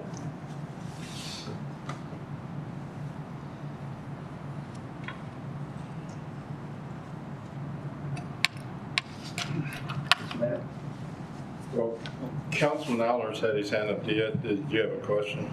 Oh, I don't have any questions. I was going to tell him on page 18, on the document, it lays out that the builder and the setup was Brian Crane, Steve Jones, and Steve Galbraith. If you read page 18 of that master development agreement, that lays out those three people. Councilman Hazelton, did you have a question? I just wanted to make the statement. The purpose behind that was to allow more flexibility instead of waiting for the next council meeting for the day-to-day bones and business of it. Instead of waiting on us every 2 weeks to make a decision, the city administrator can handle the day-to-day on our behalf. So leave it to our experts that we've entrusted and paid to represent us. Councilman Thomas, did you have a question? Yes, as you know, we toured the Lincoln University Health Sciences building the other day, and I spent a lot of time talking with Levon, I think it was the facilities manager for Lincoln University, and I guess in the case of that construction, as facilities manager, he's doing this role that we're talking about right now. Would that be kind of accurate? So, because that was something I was wondering about as I was reading through all these documents, was what if we have to wait for the board to get together to make a decision, some things are going to get lost in translation. So that's what this position is, and what Mr. Crane will be doing is basically functioning as facilities manager through the construction process. Thank you. Thank you. Councilwoman Joe? Yes, I just wanted to make some comments before we vote, explaining where I come from.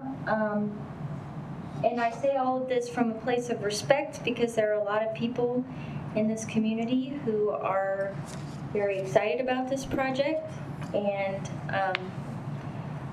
I wanted to share my view of it. With that in mind, that there are a lot of people that I care about and respect who are very much in favor of this project. But I intend to vote against matters related to the conference center this evening. While I understand the need for quality meeting space in Jefferson City and have supported other economic development efforts, I, along with many individuals who have voiced their opinions as we've continued through this process, fundamentally disagree that this is the role of the city government. All investment comes with risk, and while there are many promising attributes of this project, and it is very exciting, it would be remiss of me not to acknowledge the substantial opportunity costs that accompanies accruing such a sizable debt. As I see it, we are gambling with the taxpayers' money, be it from our own citizenry or from those visiting our community, hoping that this will pay off. But as with any investment, there is no guarantee. I personally am unwilling to gamble with the taxpayers' dollar any further on this project. I acknowledge that I am in the minority opinion on the council, and I sincerely hope that I am wrong as it relates to this matter, but I do take my duty as a person elected to represent our community seriously, and it would be unfair for the many members of our community voicing opposition to have no representation from their elected officials. This proposal represents what could become very similar to me, a regressive tax, albeit indirectly. Those who are capable of purchasing these bonds will collect with both interest and the principal when the bonds come to maturity. Additionally, these bonds will be tax-free to this higher income group, meaning that the opportunity cost falls on the shoulders of residents of our community who may not have the means or need to utilize this facility. I respect the differing opinions within the council and those within our community, but for these reasons, despite the project's many promising attributes, I will not be offering support this evening. Thank you. Councilman Mealy? Thank you, Mayor. Maybe similar to Councilwoman Joe, I just was trying to figure out the right and appropriate time, but it sounds like now, this being the first bill that is part of this package tonight. But first, I want to thank everyone who has worked so hard to bring forward a vision for a new conference center. The time, energy, and passion that community members, business leaders, and others have put into this effort show how deeply people care about Jefferson City's future. While I may see the project's challenges differently, I genuinely appreciate the dedication and optimism behind it. One of my concerns lies in looking across this nation and at what these projects are doing and how they're, if they're achieving the goal. One of the problems that I had substantially was related to the economic impact with $580 million, I assume, over the life of the bonds. $580 million in economic impact over the life of the bonds equates to a little over $50,000 a day. I know these amounts are often inflated in almost every project throughout the country, but I find pause in that. Another concern is that costs don't stop after construction. Even if we're able to keep the project on budget, the challenge starts once we open the doors. Conference centers are expensive to operate. Utilities, staffing, cleaning, security, marketing, and consultant upgrades. We have to stay competitive, so we have to have all of those things. In 20 years, when tens of thousands of square feet of carpet need replaced, how does that work? As a number of council members and colleagues have alluded, and rightfully so, conference centers are an economic driver. They're not necessarily designed to make a profit. Another concern I have is with the subsidization of the project. When we first started out on this venture, we looked at, we asked for our request for qualifications, and one of the project opportunities we received was out at the mall, and looking back at that today, I looked at it at a $30 million project. I'm not trying to compare that project in any way other than financing. The project we have here today that we'll be voting on has exceeded $130 million. You know, part of my concern with that is the amount of money of this project that we're financing. When those debt service payments become due, if the revenues from this conference center aren't up to pay those, then we have to dip into the general fund. And I could probably be perfectly confident that everybody in this room would agree with me that we have no wiggle room in our budget. That doesn't alone stop a project, but it certainly gives me pause with some of these other issues. I may have this wrong, and staff, please correct me if I do, but my understanding is once this project is complete, that the 3 taxing districts on the project would create an effective tax rate of around 31% on the project. I don't know if that's came from, I guess, 2 or 3 meetings ago.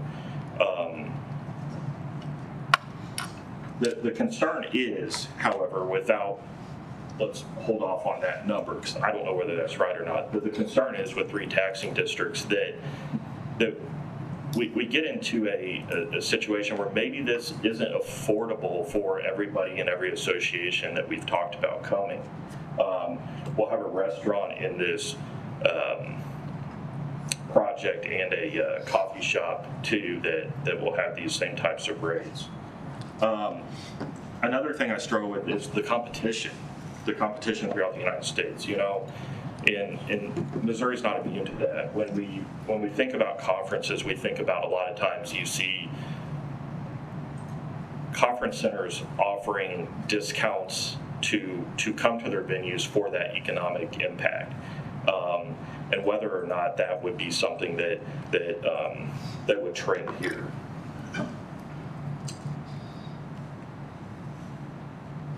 You know, conference centers are often sold as civic pride projects. We'll put our city on the map. But does this decision to build sometimes come from a momentum of we've tried to do this for 30 years, and rather than that hard financial analysis? You know, once it's built, taxpayers, everybody in this room is paying for it, even if it doesn't perform as we hoped it had, which I hope it performs very well, should it happen.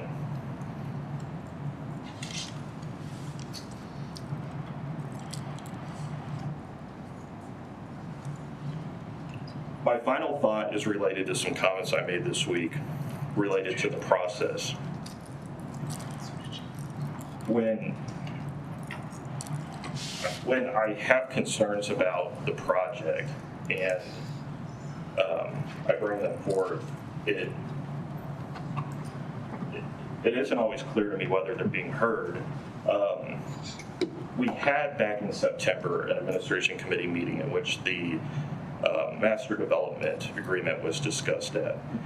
And I'm not on that committee, and I'm not going to speak for that committee, and I certainly don't none of my comments are directed to anybody on that committee.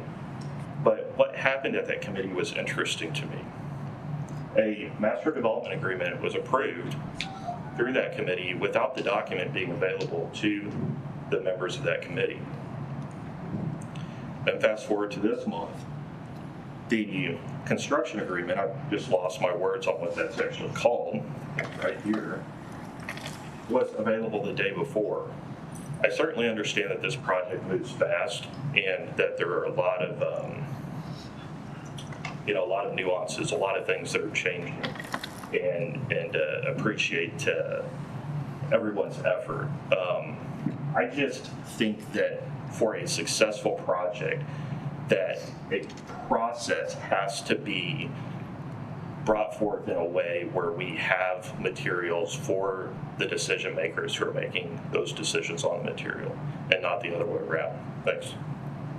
Councilman Hazelton. Thank you, Mr. Mayor.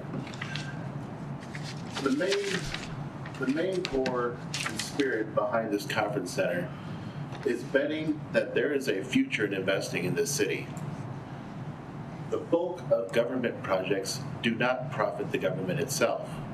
It is a secondary benefit to those that use these, the people that drive our streets, they get around town, the people that use our infrastructure, they benefit from it. Likewise, this conference center is meant to be a secondary benefit. We are not intended to profit from it. Our citizens and our community and our business community is intended to profit from it. By going with this, we're betting on the future of our city and that it has one. By betting against it, we're saying we don't think it's there. Everybody abandon hope. That's not the message we're sending here tonight. There is a future in this city. We're hitting 200 years. We probably got another good 200, 500 left in us. I think it's important that we support this project.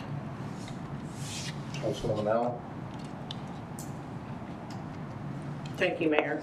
Just a couple of points. Reading the documents, you would understand that the payments are really, debt service are through the lodging tax, and our parking fees primarily. Bonds are issued against that. And also, of course, when the conference center is built, there will be a nonprofit organization, which we will talk about in a little bit, but that nonprofit organization will really be responsible for making sure that the monies that come in through the agreement are appropriately put aside for refreshment of facilities or for the upkeep of facilities. So I just encourage everybody, when we speak, to make sure we're clear on our facts, and also if any constituents have questions, feel free to reach out. Thank you. I'll play another point, Mr. Mayor. Councilman Hazelton? And also, Councilman Mealy, I find it rather unusual that you would bet against your own ward. This is in the heart of your ward, a huge driver for your ward. I find it self-defeating that you would be trying to shoot it down. That's all, Mr. Mayor. Councilman Thomas? I'd just like to clarify one point, and kind of following up with Councilwoman Allen. It was mentioned that the general fund could get hit in the future, and I just want to clarify, because it's my understanding, as Ms. Allen said, that the parking funds and the lodging tax are pretty much self-funding. And I don't know, Mr. Mullen, maybe you can clarify for me, the city is guaranteeing which bonds? The city's not guaranteeing any of the bonds. They're standing behind. Yeah, it's semantics, but it's important semantic. So on the parking revenue and on the lodging tax revenue, these are revenues that are generated not only on the site but citywide. And so there's a pledge of those revenues. And so when the bonds get issued and bonds get sold, they are marketed, right? You have to convince people to buy these bonds. And so what we have is a long history of fairly even payments or even revenues from those bonds. And so that's essentially what you're selling on the marketplace, is the history of these revenue sources, parking revenues and lodging tax revenues. And so, yes, if we were unable to make bond payments because parking revenues, citywide parking revenues and citywide lodging tax revenues did not come in as they need to in order to make the debt service, the city would have an obligation to backfill. But the bonds are designed to not have to do that because it's based on the long history of revenues on that. We're not selling more than what our history suggests that we have been able to raise on an annual basis for as long as the operation has been happening. So yes, the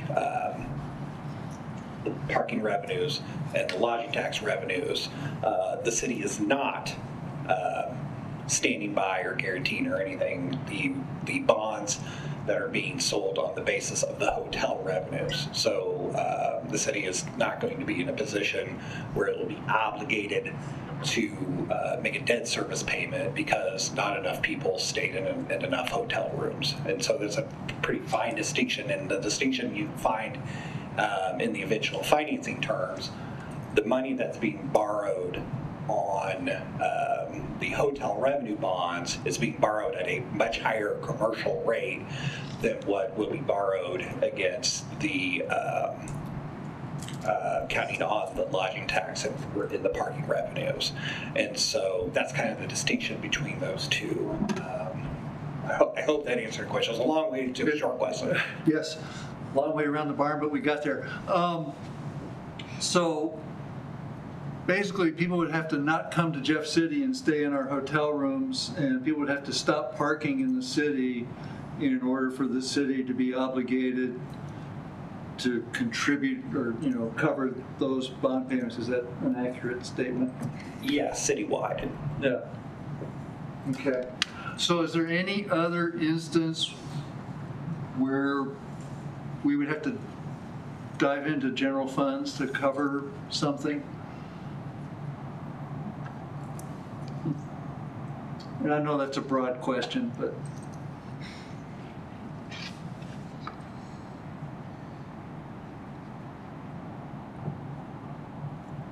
I'm trying to think of worst case scenario here. You could see a situation, you could imagine a situation where hotel revenues, aren't where they need to be, and then, the various levels, and Mr. Bullock could probably speak to this a little more clearly, the various levels of debt reserves aren't enough either. And so, as an aside, one feature that Garfield really kind of impressed me is the amount of redundancy in the financing model that they put together. There are several debt reserve funds that are being built up as we're also paying debt service. So that way, if any one year revenues come in low, there's a available essentially funding lockbox that we could reach into to pay any off year. Now, if it's becomes something that's chronic, it comes in low every single year, and those lockboxes become depleted. Essentially, what you'd be faced is a situation where the hotel bonds would need to be paid, and if you don't have enough revenues, then you need to figure out a way to pay the revenues. And if you don't pay the revenues, then the bondholders would likely have some revenues, which could include taking possession of the asset. And so at that point in time, and this is worst case scenario, because you've depleted not only incoming revenues, but also redundant contingency funds as well. There could be a situation where the city council will need to make a decision. Do we cover any shortfalls in the debt service, or do we let the bond trustee take over the asset? It's possible, if we're doom scrolling here, it's absolutely possible, but that would be a decision that would have to be made by the city council. There would be no obligation to do so. No one can force the city to open up the checkbook and write the check to cover any type of shortfall on the hotel bonds. So that sounds like that would be a situation similar to, I think it was Baytown, Texas, where hotel revenues fell apart courtesy of a hurricane, and payments fell behind. So hopefully we won't have any hurricanes up here. But there are reserves going in to cover and when you say hotel revenues cover, you mean this specific hotel that we're contemplating building, not citywide? Correct. So hotel revenues that are generated on site, from sale of rooms and things like food and beverage, stuff like that, economic activities that are happening on site, that are related to the hotel, will be used to pay back the hotel bonds. It is the lodging tax, citywide lodging tax, and citywide parking revenues that are meant to pay it back. The other issued bonds to cover the city-owned facilities, so the parking garage and the convention center as well. Okay, thank you very much. I want to reiterate, I am very much in favor of this project. I wish it was being built today and not in a few months or whenever it actually starts happening. But I want to make damn sure that our city residents are not going to be left holding the bag and have to kick in more money to this. I want to make sure we've dotted all the dollar signs and hit all the decimal points, and it's going to hold itself up. So that's my 2 cents. Councilman Lester. Can you talk about the special tax districts and how that relates to the financing and to the bond payments, if it does at all, or to the reserves? Cover that. I'm going to let Ms. Spikerman, or Mr. Spikerman, cover that. It's a little more his bailiwick. Welcome, Ben. Thank you. With respect to the special taxing districts, there are 3 types. A community improvement district, I'm going to refer to that as a CID, a transportation development district, a TDD, and a port improvement district, a PID. Each of those 3 districts will impose a 1% sales tax just on the hotel, not anywhere else downtown or anything, just on the hotel. The revenues from that, the sales tax, will be used to pay what Mr. Melvin referred to as the hotel bonds. They're included in those on-site hotel revenues and available to pay those bonds. That's a total of 3%? That's a total of 3%, yes. To address Mr. Mealy's earlier comment, he has to be corrected if he needed to be. So just back of the napkin here, but I think really, really close. I think we're looking at, where'd that go? I'm terribly sorry. 17.86% effective tax rate. Yeah. I had Councilman Allers and then Councilwoman Young. Thank you, and thank you for everything. Getting back to Councilman Mealy, what I think I'm going to go off subject a little bit here, but the Facebook post you posted last week insinuated from me and probably by city staff that we're doing things behind the scenes that benefit and withholding stuff from the council. I take great offense to that. I guess you've taken it down or something like that, but I'm almost to the point of wanting to cuss and just lay you out right here on facts. September 8th, that meeting gave us a summary of what a master development agreement might entail. The meeting we had last month has the master development agreement in there, all the pages. If you think that I'm going to sit there from whenever we started to discuss this with no lawyer's degree and write out a master development agree, you are dumber than a box of hammers. I don't know how Mr. Holman could sit there. Point of order. State your pen. Point of order. I just don't find this conversation helpful, productive, or necessary. Thank you, sir. I'm going to ask council to keep on. The discussion item is the approval or the action on the master development agreement. I realize you're dancing around it close, but we could keep it on the master development agreement and not personalities. Well, the thing that bothers me is there's all these pages of a development agreement that lays out that our attorneys and their attorneys all sat together to come up with what will best benefit the city, cover the developer, cover the design work of this, as any project will have. I'm sure if McGowan was here about the health center and whatever they're doing at the health science place at the Lincoln, I would like to see what that master development agreement looks like also. I trust Mr. Mulman and our city staff to come up with a great presentation and present that for us. that meeting last week was to move that agreement in front of the council for review and to get our thoughts on. To say that it was underhanded, I take great offense to, only from myself, and I'll let the rest of the city staff, if they ever want to come on to take it. But I guess my allotted time is over, so I appreciate it very much. Let's go to the third ward, Councilman Young. Thank you, Mr. Mayor. I felt it was important that I say something as well because I was in that meeting.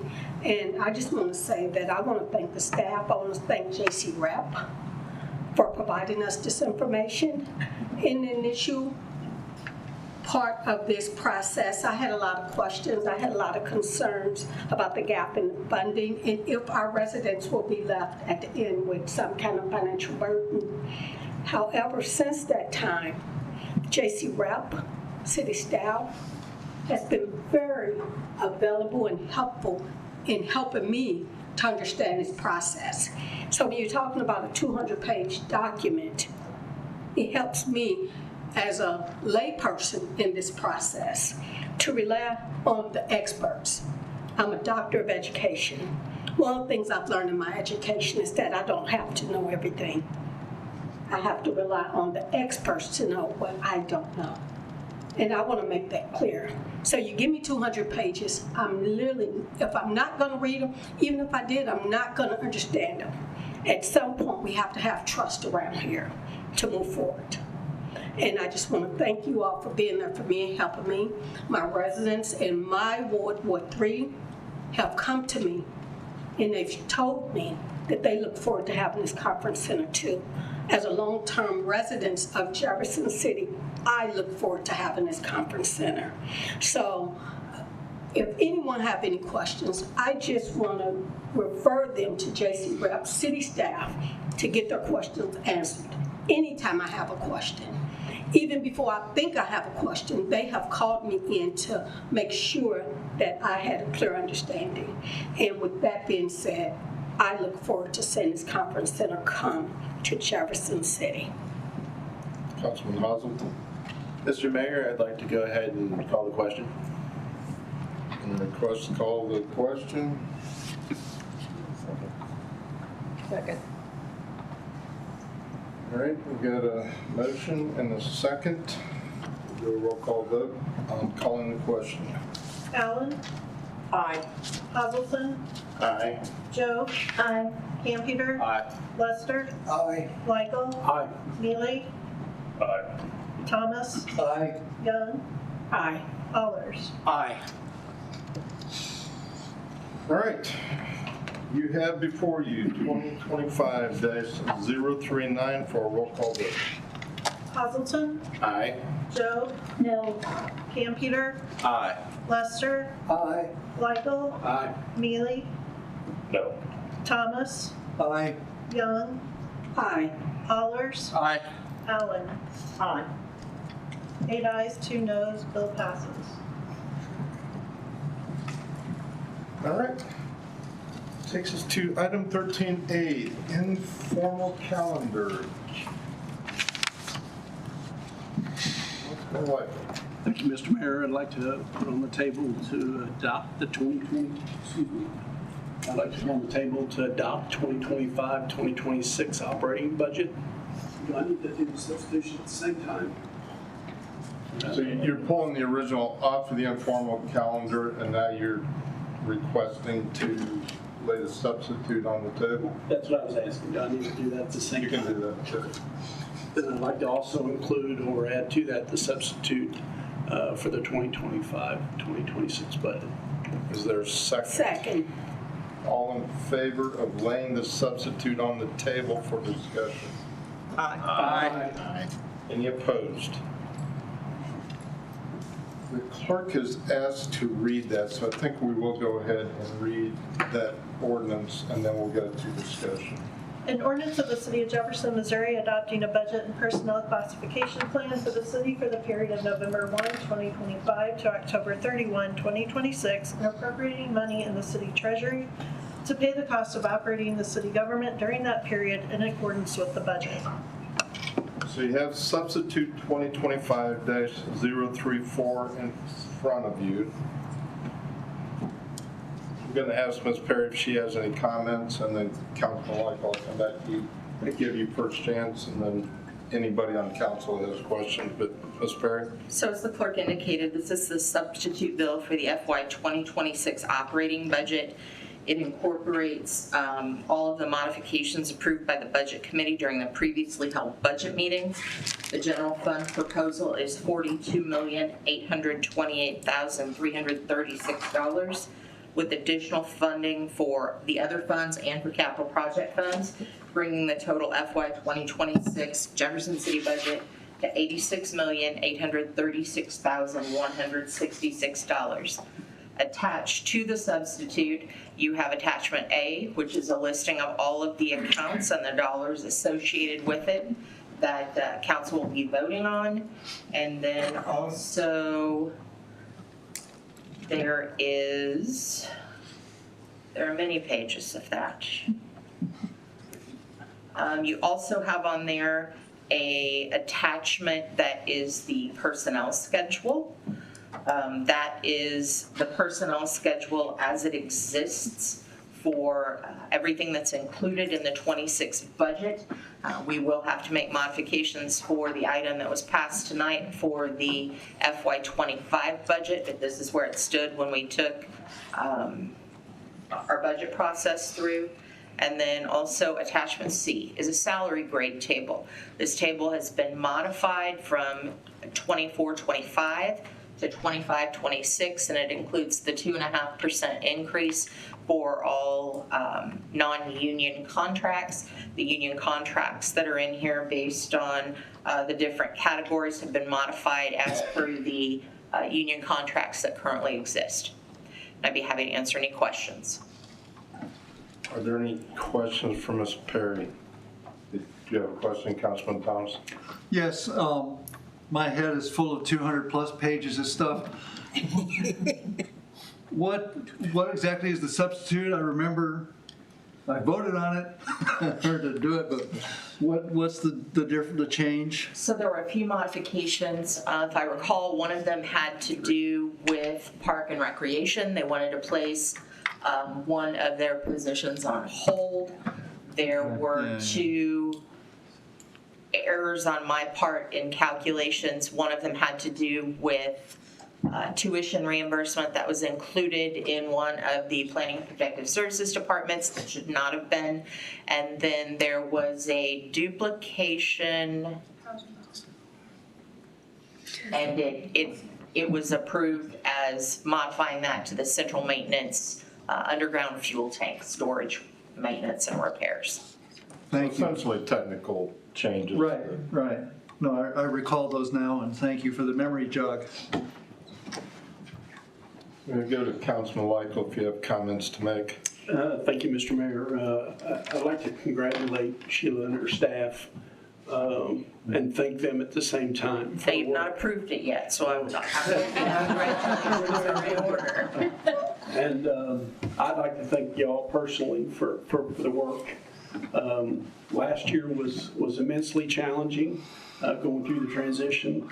And then this year smoothed out due to a lot of work that was put on the front end. So thank council for asking a lot of good questions. Appreciate the staff answering those questions in the email form in which they were presented.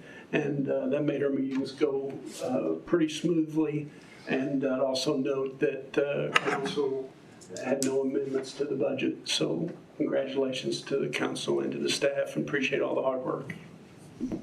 Councilman Hazelton. And also, Councilman Lytle, I'd like to thank you for your leadership as a budget chair this year. Thank you very much for a smooth process. Councilman Thomas, you have a comment? I just want to second what Councilman Lytle said. I sat through last year's budget hearings, and it's a wonder I have any hair left. So I was not looking forward to this year, and between staff and the excellent job that you all did in all departments in pulling this together, and Mr. Lykel's leadership. It was a pleasure this year. Councilman Allers. I will reiterate Councilman Lykel as chairman. Very, very great work you did, and getting everybody on the same page, getting that meetings going, keeping everybody on point, on focus, and then allowing the opportunities to answer the question. From Sheila and everybody at the City Hall, thank you so much for what you do every year, day in and day out, trying to keep this mess running. And so, but Councilman Lykel, thank you for your leadership, and Sheila, thank you for yours. I'd like to reiterate that, although I don't want you to get that big head, I wouldn't put it in the pleasure range. All right, back to earth. That's the humor. All right, seeing no other comments, you have substitute 2025-034, the budget in front of you for a roll call vote. Joe? Aye. Campeter? Aye. Lester? Aye. Lykel? Aye. Mealy? Aye. Thomas? Aye. Young? Aye. Allers? Aye. Allen? Aye. Hazelton? Aye. Bill passes. All right, that takes us to item 14A, resolution 2025-29. A resolution authorizing the mayor and city clerk to enter into a funding agreement with Downtown Jefferson City Association. Councilman Allers, would you like to get that on the table? Yes, sir. Thank you, Mr. Mayor. I would like to put this before the council for a vote. Second. All right, all in favor? Aye. Any opposed? All right, you have resolution 2025-29 in front of you, Ms. Ryan. Thanks, Mr. Mayor. This is a funding agreement with the Downtown Jefferson City Association. They came to the council a few months ago outlining, Brian, you're gonna make me laugh. I don't know why I'm making it look. They outlined, this is just outlining how they would use those funds. This was ARPA funds that were earmarked for the Downtown Association. They really tailored those into this agreement for your review and consideration today. All right, seeing no questions, we'll do a roll call vote. Resolution 2025-29. Campeter? Aye. Lester? Aye. Lykel? Aye. Mealy? Aye. Thomas? Aye. Young? Aye. Allers? Aye. Allen? Aye. Hazelton?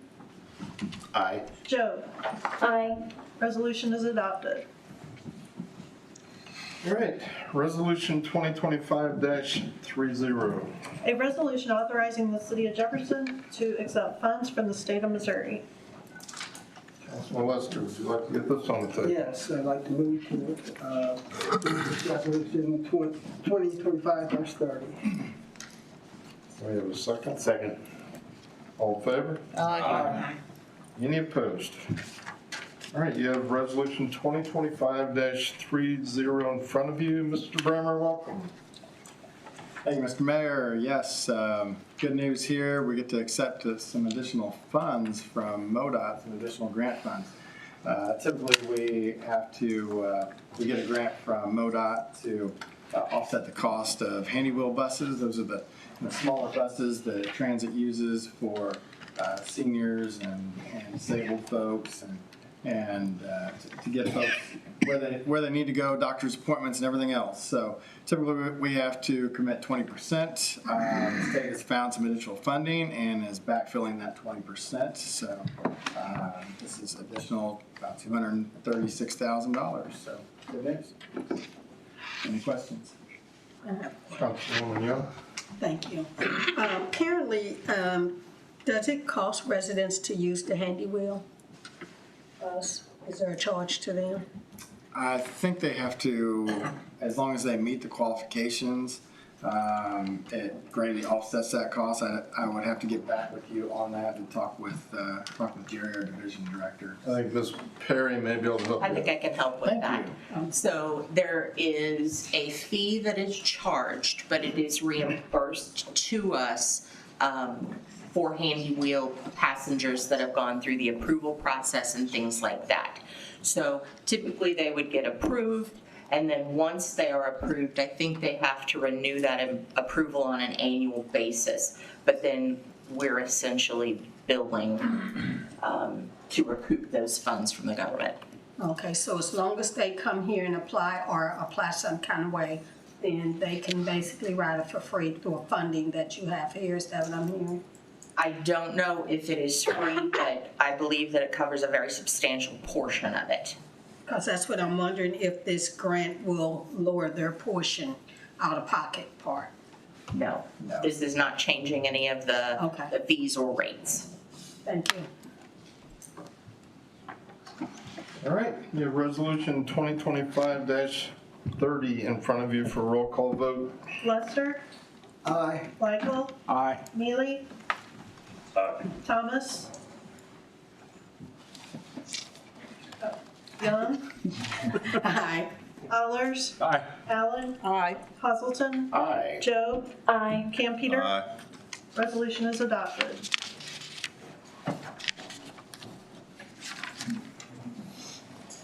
All right, resolution 2025-31. A resolution supporting a joint public safety explorer post. Councilwoman Joe, would you like to get that on the table? Yes, please. A lot of interest in this one. I'll move to get this on the table. Second. All right, all in favor say aye. Aye. Any opposed? All right, you have 2025-31 in front of you.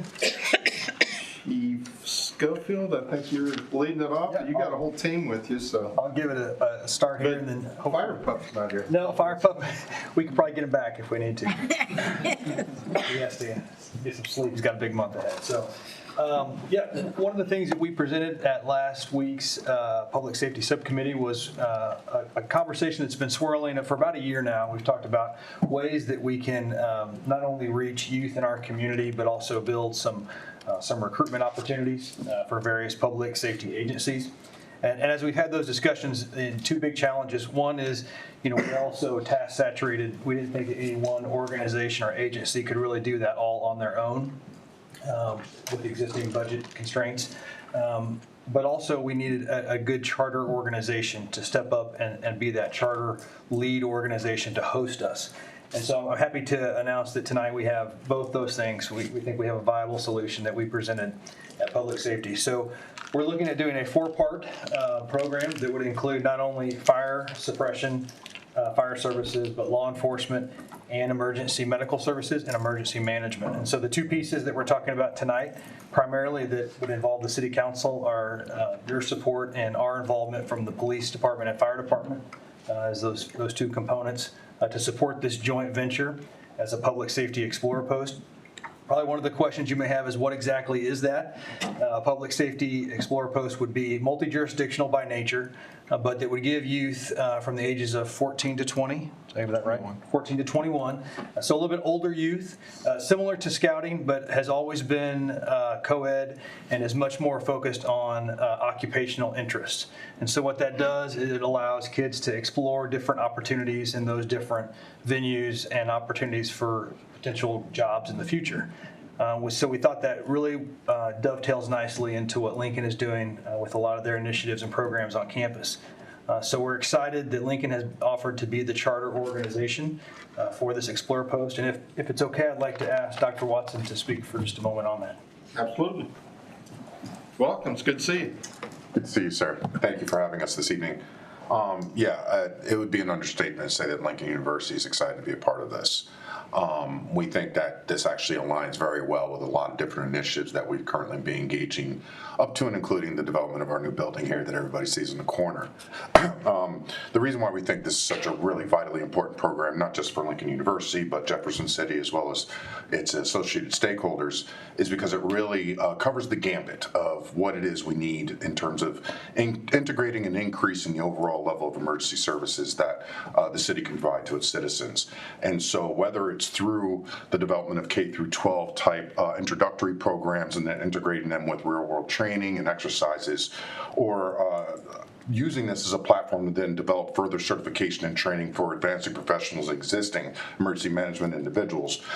We're looking at this as just another pillar in the strong foundation that we're setting with regards to the relationship between Lincoln University, Jefferson City, Cole County, and its various emergency management programs and agencies. And so whether it's the Cole County COAD that we've been working really hand in hand with, or the intention to try and bring in some significant training, certification, and advancement, professional advancement opportunities through the new facility in cooperation with the various agencies, we feel like this is actually going to help us build one of the pieces that we look at and we think are vitally important, but quite frankly are often a little bit harder to develop. And that is the introduction of these opportunities and career options to the youth, and making sure that they understand this is not just a viable career path for them, but that this is one that will allow them to then directly serve their community. And so if our overall goal in many of the conversations this evening have been, what can we do to not only enhance and invigorate Jefferson City, its economy, and its community, but more importantly, what can we do to not only get current citizens to stay, but to attract new ones? We believe it's just these sort of programs that will actually create a layered incentive for that. And so again, we're very excited at being a partner in this program. We've actually already built out a draft strategic plan that we're already circulating for improvement. And so we're, again, looking to build on this with further programs and integration of our opportunities. So thank you again. Thank you very much. I might also mention that Chief Hoy is here representing not only Cole County EMS, but also emergency management. And I believe that it is their opinion, if it is successful tonight and approved by the council, to do something similar at the county commission, kind of mirror that. Yeah, so this has been a conversation that we've had for several months now, and the county's been involved in the process from the very early portion, and unfortunately, just due to some limitations, we weren't able to be the host agency. So thankfully, Lincoln was able to join in and take that responsibility for us. But the county does fully support this program. I, like some of my colleagues here, am a product of the Explorer Post. So it is a very valuable asset to get people who are interested and maybe not able of an age that they are able to participate, but get them in the door and start building relationships and hopefully build a long career. So really appreciate the city jumping on board, and the county looks forward to doing that in the coming weeks. So thank you. Thanks. I'm Chief Wilde from the police department, but the question in your mind is, does it work? What does it do? And we've had a police explorer post at the Jeff City Police Department for as many years as I can remember. And I mentioned to the Public Safety Committee last week that I thought we had around 3 police officers currently on staff that went through our Explorer program. I was quickly reminded we have 5. We have 5 officers on staff that went through the Police Explorer program, but that does not include explorers that went to other agencies. Cole County, the Chief of Police in Holt Summit right now is one of our Jefferson City explorers. So it's exciting for me to get people interested in the profession and show them what it's all about at an early age, hoping to cultivate those relationships and keep them right here in Jeff City, keep them home. We also have Bradley Kellerman from Great Rivers Council, just here offering support as part of our district representative for the Great Rivers Council. We're happy to speak. What's that? You're passing up an opportunity to speak. Sorry. We know it's been a long night, Bradley. Long night. I mainly just speak at Coffee Zone in the morning, so I apologize. No, this is a great program. The idea of it was to, 1, help the city retain employees and make it cool again to be a police officer, make it cool again to be a firefighter, but then also bring in Lincoln University and their training programs that they have over there. And if it all else fails and the youth pay the $45 a year to join the program and they find out they don't want to be in this program, then I figure that ex facto they would go back to Lincoln University, enroll in some other programs over there, and then still maintain here in Jefferson City. So that's the idea of this as well. So thanks. Yep. Councilman Hazelton, did you have anything else? No, just open to questions if there are. Councilman Hazelton. I have not a question, just a statement of support. I've seen this program in action. I've seen the fine young men that it produces. They go into law enforcement, they love it, it becomes a career and a lifestyle for them. And I've just wanted to affirm the success and effectiveness of the program, and I've seen it down in Joplin where I lived for a few years. Thanks. Councilman Michael? Thank you, Mr. Mayor. Congratulations on this grassroots efforts to recruit and retain our men and women in uniform in our local police, fire, and EMS. Your programs vitally need that connection to our community, and this is very, very important. So thank you all for your commitment. Thanks to Lincoln University and Dr. Watson for stepping up and being the host. Appreciate you. Councilwoman Young. Well, I just want to mention that anything that bridges the gap between Lincoln University and this community, I'm all for. And this sounds like this is going to definitely be one of those programs. So I'm excited to hear about it and excited to see where it goes over the next year. And again, thank all of you all for stepping up and seeing this vision and having this vision to do so. So thank you. We are indeed blessed in this community with all the partnerships we have. So. I just wanted to reiterate real quick that, again, this is actually one of several initiatives that we already have in place. Working with Chief Wilde to see how we can support their training and mental health of first responders.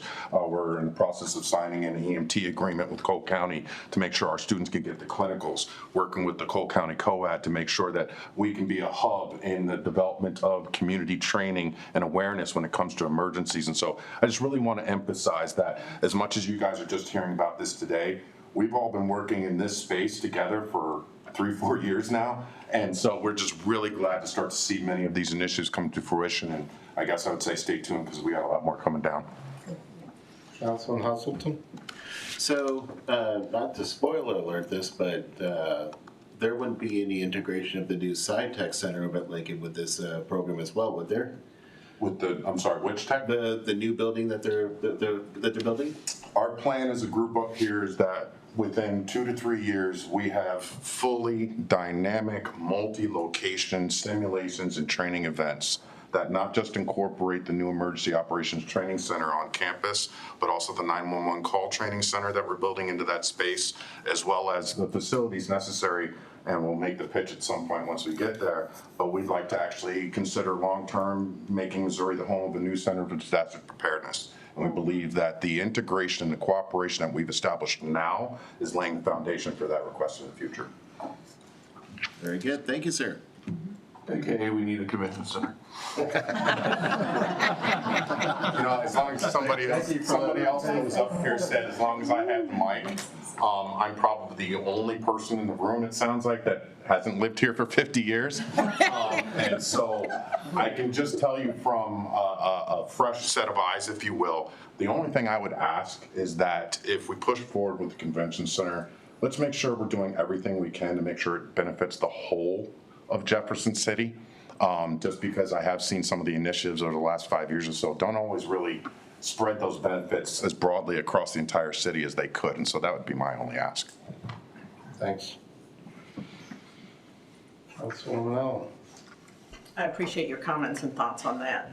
And as we move forward, feel free to share any ideas and thoughts you have with us, including there's going to be lots of work that we're going to be looking for people, part-time, a lot of your students. Just let's keep open channel. I feel certain that we will. But I think everybody on the council, not to speak for everybody, but I feel fairly comfortable that we all want to see that also. So thanks for your comments. All right, thank you very much. You have resolution 2025-31 in front of you for a roll call vote. Michael? Aye. Mealy? Aye. Thomas? Aye. Young? Aye. Allers? Aye. Allen? Aye. Hazelton? Aye. Joe? Aye. Campeter? Aye. Lester? Aye. Resolution is adopted. All right, resolution 2025-32. A resolution authorizing the Jefferson City Fire Department to accept the FY 2024 Federal Emergency Management Agency Assistance to Firefighters Grant. Woman Joe. Yes, I'd like to get this on the table for a vote, please. Second. All right, we got a motion and a second. All in favor? Aye. Any opposed? Chief Schofield, you're back. Yes, thank you. And I just want to extend my appreciation to my staff that's been working on this for a very long time. I know we have Captain Ryan Locke, he's in the audience today. He's our grants kind of subject matter expert. In addition to the work he does on the suppression side, he also helps us out with grants, as well as Denise Bateman in our office and Jason Turner, Division Chief in our office as well. So really, they apply for a lot of grants over the years and have been very successful in what they do. This one is probably one of the biggest that we've ever applied for or been successfully received. And so what is before you is acceptance of that grant. What it would provide is replacement of our SCBA breathing apparatus. Those have a 15-year lifespan, and so next year is year 15. So you may recall during our budget conversations, this was something that was of great concern to me of how we would replace this if we were unsuccessful in this grant. And I know that maybe that is confusing for some. You know, there are a lot of grants out there that are just kind of a given. You apply for them, you qualify, and you receive them. These are very competitive, and sometimes we get them, and many times we don't. And so this was in my opinion, a big win for the city to be able to receive this grant. Because we would have to do something, some way to mitigate this replacement program in the future if we had been unsuccessful. So I'm really excited to bring it before you and hope for your approval. And I'm happy to answer any questions. Questions? Councilman Thomas? I just want to express my approval for this. As Chief Schofield and I talked about actually a long time ago, I was on the volunteer fire squad up at Central Methodist in Fayette. And when I think about the times I went into buildings with nothing more than a bunker coat and the wonderful things I got to breathe, I've been really impressed with how the city fire department takes care of their people and their equipment so that everybody's safe. Well, I think as Chief indicated, Mr. Locke is in the back. Did you have any comments that you want to make on this? Thank you. Appreciate your support. All right. Seeing no other comments, you have 2025, Resolution 2025-32 in front of you for roll call. Mealy? Aye. Thomas? Aye. Young? Aye. Allers? Aye. Allen? Aye. Hazelton? Job? Aye. Campeter? Aye. Lester? Aye. Michael? Aye. Resolution's adopted. All right, Resolution 2025-33. A resolution authorizing the city of Jefferson to apply for a land and water conservation grant. Councilman Allers. Mr. Mayor, I would like to move this for council vote. Second. All in favor? Aye. Aye. Any opposed? Mr. Griffith, welcome. Thank you, Mr. Mayor. This resolution would authorize a grant application for the Land and Water Conservation Fund grant to go towards memorial pool improvements. The project timeline has not yet been determined. However, the maximum funding request for this grant is $500,000, which represents 50% match. It was identified in 2024 through Water's Edge aquatic assessments that the memorial pool needed about $1.5 million in improvements both within the next few years. So this would assist in that funding. So we're looking forward to the opportunity. It is due in November. The application or the awards would be given out in 2026, and we would, if awarded, potentially start late 2026, early 2027. So I'd be happy to answer any questions. All right, seeing none, you have Resolution 2025-33 in front of you. Thomas? Aye. Young? Aye. Allers? Aye. Allen? Aye. Hazelton? Aye. Job? Aye. Campeter? Aye. Lester? Aye. Michael? Aye. Mealy? Abstain. Resolution is adopted.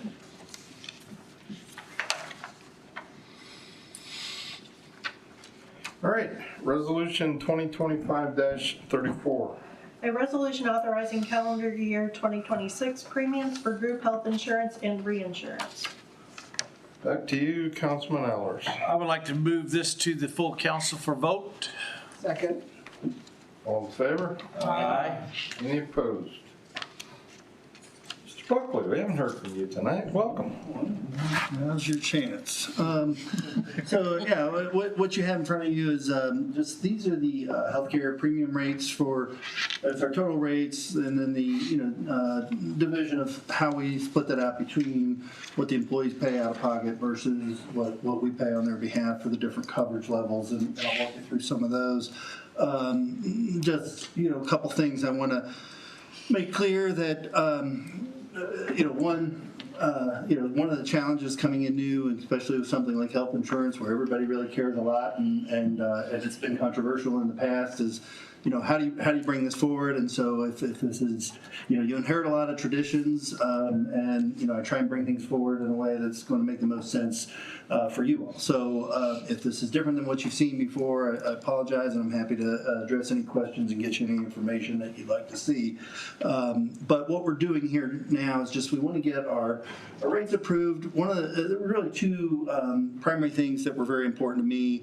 One was to keep our premiums flat for our employees. I know that the budget that we passed tonight included a 2.5% increase for our workforce, and that's meaningful and useful. If we increase premiums along with that, then that just eats away at that, and that does not help us retain the talent that we need here to keep the work being done here with the city. So that was one thing that was very important to us, which is challenging, because we all know that healthcare costs are challenging for every employer that we're dealing with. And then the other thing was to try and get something in place a little sooner than we have in recent years. One of the things that I think is really important for our workforce is to be able to know before the closing of open enrollment for state government of what their options are going to be with the city, so they can make appropriate choices for their family when they have spouses that work for the state, which is pretty common. So state open enrollment runs through the end of October, so if we get these approved, we can get communication out soon, and then have our open enrollment period kick off here before the end of the month. So those were two primary goals. I think we, with the structure you have in front of us, enables us to keep the rate flat for employees. So the overall cost to the city is going up 3.5%, which was great. When we got that number from our broker, we were very pleased. The cost to the city will go up more than that, because as you'll see here, in order to keep the rates flat for employees, then that means the city is going to have to absorb the full cost of that increase. So what you see is really, as you go across, the top chart is what the total rates are, so that factors in that 3.5% increase at each of the different coverage levels. We have 3 plans. We have an HSA with a high deductible, and then we have a standard and traditional PPO plans with different deductibles and out-of-pocket maxes. And then the second line down, or the second group of charts down where it says employee rates, that's what the rates for the employees would be, and what you'll see there is in the third set of charts to the right is the difference in the rates, and so what you see there is we're able to really do this with minimal increase on our traditional plan, and actually be able to decrease the premium rates for the HSA plan to some degree. That does include keeping the HSA contribution at $93 per month as it is now. And then, of course, all the same wellness discounts that folks are eligible for now, they'll continue to be eligible for to get the $50 or $80 for spousal benefits, employee and spouse benefits savings if they participate in the wellness plan. We are also maintaining that for the employees that currently receive a $343 per month incentive in their cafeteria plan for opting out of state health coverage, will continue to receive that. There's no change in that program or that amount. So, that's really the long and short of it, and that's what we're seeking approval on today, is to get these rates in place so we can put these out there so our employees can start making informed decisions. Councilman Lester? I'd just like to say I appreciate you putting this together in this form and getting this out, and certainly the approach to keep it as flat as we can for employees, and just appreciate the work. Thank you. Councilman Thomas? Just a quick translation question, if you please. EE and ER stands for? Employee and employer, yes. Great question. That's pretty standard in my world, but yeah, I understand that might not be familiar to you. Okay, and ER? Employer. EE is employee, ER is employer. Got it. Thank you. Councilman Mealy? Is the HSA employer contribution, is that monthly or annual? Those, the rates in front of you here are all monthly rates. Thank you. All right, seeing no other questions, you have Resolution 2025-34 in front of you. Young, Yes. Allers, Aye. Allen, Aye. Hazelton, Aye. Joe, Aye. Campeter, Aye. Lester, Aye. Michael, Aye. Mealy, Aye. Thomas. Aye. Resolution is adopted. All right, Resolution 2025-35. A resolution authorizing the mayor and city clerk to execute a design-build agreement and general conditions between owner and design builder with McCown Gordon. Councilman Allers, you've been busy. Thank you, Mr. Mayor. I'd like to move this to the full council for vote. You got a motion and a second, all in favor? Aye. Any opposed? Mr. Mullen? Thank you. This resolution would approve a design build agreement and general conditions between the city of Jefferson and the design builder, McGowan Gordon. Also, a party to be included in the future after formation is the Capital City Corporation for Growth, which is anticipated to be the nonprofit to be formed to help in the finance and construction of the hotel, garage, and commerce center project. Highlights of the design build agreement. Essentially, it's a two-part agreement, and so typically when a city does a public works construction project, we'll hire a design professional who will spend amount of time designing the project, coming up with cost estimates, and then bringing that design product back to the city. And then typically what will then happen is that the city will take those design elements, the plans, the blueprints, if you will, and put them out to bid for people to then bid on, and a contractor is then selected to build the project. In the design build situation, as we are looking at tonight, the process is a bit truncated in how that process works. And so essentially what we're doing is we are hiring McGowan Gordon to design the project, and then they will come up with the designs and a guaranteed maximum price. That city council will see that guaranteed maximum price and then authorize McGowan Gordon to build at that guaranteed maximum price. So it's similar. We are employing someone to design it and then build it, but in this case it is the same party. And so that's really the highlight of design build. Be happy to answer any questions. It's a fairly lengthy technical document, and so once again, Mr. Spikerman with Gilmore & Bell, who was instrumental in the drafting of this agreement, is here to assist in any way that he can, and then Mr. Sampson as well, who was really kind of integral in helping the formation of this agreement as well. And I see Luke back there, he did some stuff too. But with that, I'd be happy to answer your questions, or if Mr. Spiker, Mr. Sampson, or Mr. Holtschneider have any additional information, they're more welcome to chime in. Questions? Councilman Thomas. So again, back to my theme of keeping the taxpayers solvent on this. One part of the DBA that kind of concerns me, well, I have questions about, is the guaranteed maximum price. I hate hearing those words because change orders happen, things happen along the way. We decide that we want green lights instead of white lights, whatever. How are change orders handled through the DBA? And when does that come back to increase the price? If you could just identify yourself, sir. Welcome. Welcome. Thank you. Paul Sampson, Jefferson City Regional Economic Partnership Project Manager.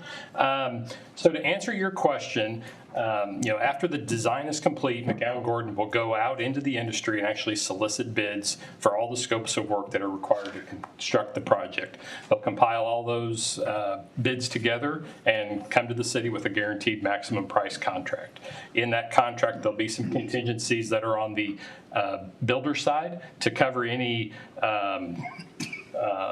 pieces of work that might have gotten missed in the bids, but that'll be included in that guaranteed maximum price. What's not included is additional scope that the city would come up with. For instance, if the city decides they want green lights, and green lights are a lot more expensive, that's not included in the guaranteed maximum price. But the contingencies that are put in the budget on both the on the contractor side and on the owner side are meant to incorporate any typical unforeseen things during the construction process, but change in scope is not included in that. Thank you, Mr. Sampson. I just want to share with the council the tour of the health sciences building that Lincoln University is putting together was really instructive in a lot of ways. First of all, talking to the facilities manager that's managing that process. I quizzed him extensively about McGowan and their work practices and how easy were they to work with and were they coming back asking for more, et cetera. He was very happy. I also talked with President Mosley, same subject. He was very happy with McGowan. And kind of what sealed the deal for me when we toured, I don't know if anyone else noticed, but they had some whiteboards. They weren't white, but they had some whiteboards up. And this is near and dear to my aviation heart. Apparently every morning they would have a briefing of who's doing what are the risks to that activity, how are we mitigating those risks, et cetera. And that went right across the board for all the trades, et cetera. So anyway, my confidence in McGowan grew enormously that day, and I just wanted to share that with the council. Councilwoman Allen. Just for anybody on the council or the public that's not used to government work, fixed price, guaranteed maximum price, it's very common. That means, and I was really impressed with the contingencies that you built in. When I asked about it, you were very thorough about the contingencies. So I appreciate that, and appreciate that if we have a scope change request from the city, of course we will have to pay for it. But that is part of state government, or part of government, and really just really good project management too. So thank you. Councilman White. Thank you, Mr. Mayor. Brief statement. Some in the room may realize or remember my position on this, but I understand. I'm going to preface this by saying I understand that there's occasion a need for change orders. However, I'm not a big fan of them. If we're making a change order because we didn't dig in and do the extra work to help eliminate some of those extra costs as a result of change orders. So as we continue down our road from a fiscal standpoint, we all know that there should be maximums, but cost overruns, what have you. We got to make sure that we keep those to a minimum and make sure that we plan this project accordingly to avoid unnecessary change orders. My speech. Thank you. Mayor, I think probably just one last thing might be helpful. So probably the main advantage of a design build process is the integration of the design with the construction. And so often when you see change orders, it's because the design didn't contemplate something. So, if a contractor comes in and actually tries to build the thing and they said, well, I need 100 widgets in order to build this, but no one said I needed 100 widgets, just for example's sake. And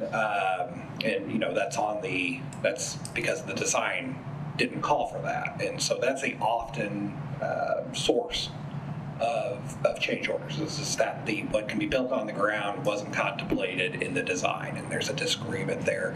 So one of the main advantages of design build is that the person who's building it owns the design. They are in charge of the design. And so if there is a situation where someone forgot to put in 100 widgets, and it actually needs that to actually get built, that's not the city's problem. That should have been caught in the design, and so the design builder needs to rectify that. And so hopefully the theory behind design build and getting a guaranteed maximum price is trying to minimize those types of instances, because the person who is in charge of designing it is also in charge of building it, and so responsibility falls on that person when the design doesn't meet up with construction. So change orders just flashed around here a couple of times, and that's really one of the main features of design build, is trying to minimize those types of situations. Now, that doesn't minimize if we change scope, but that is a decision that the city council would have to make.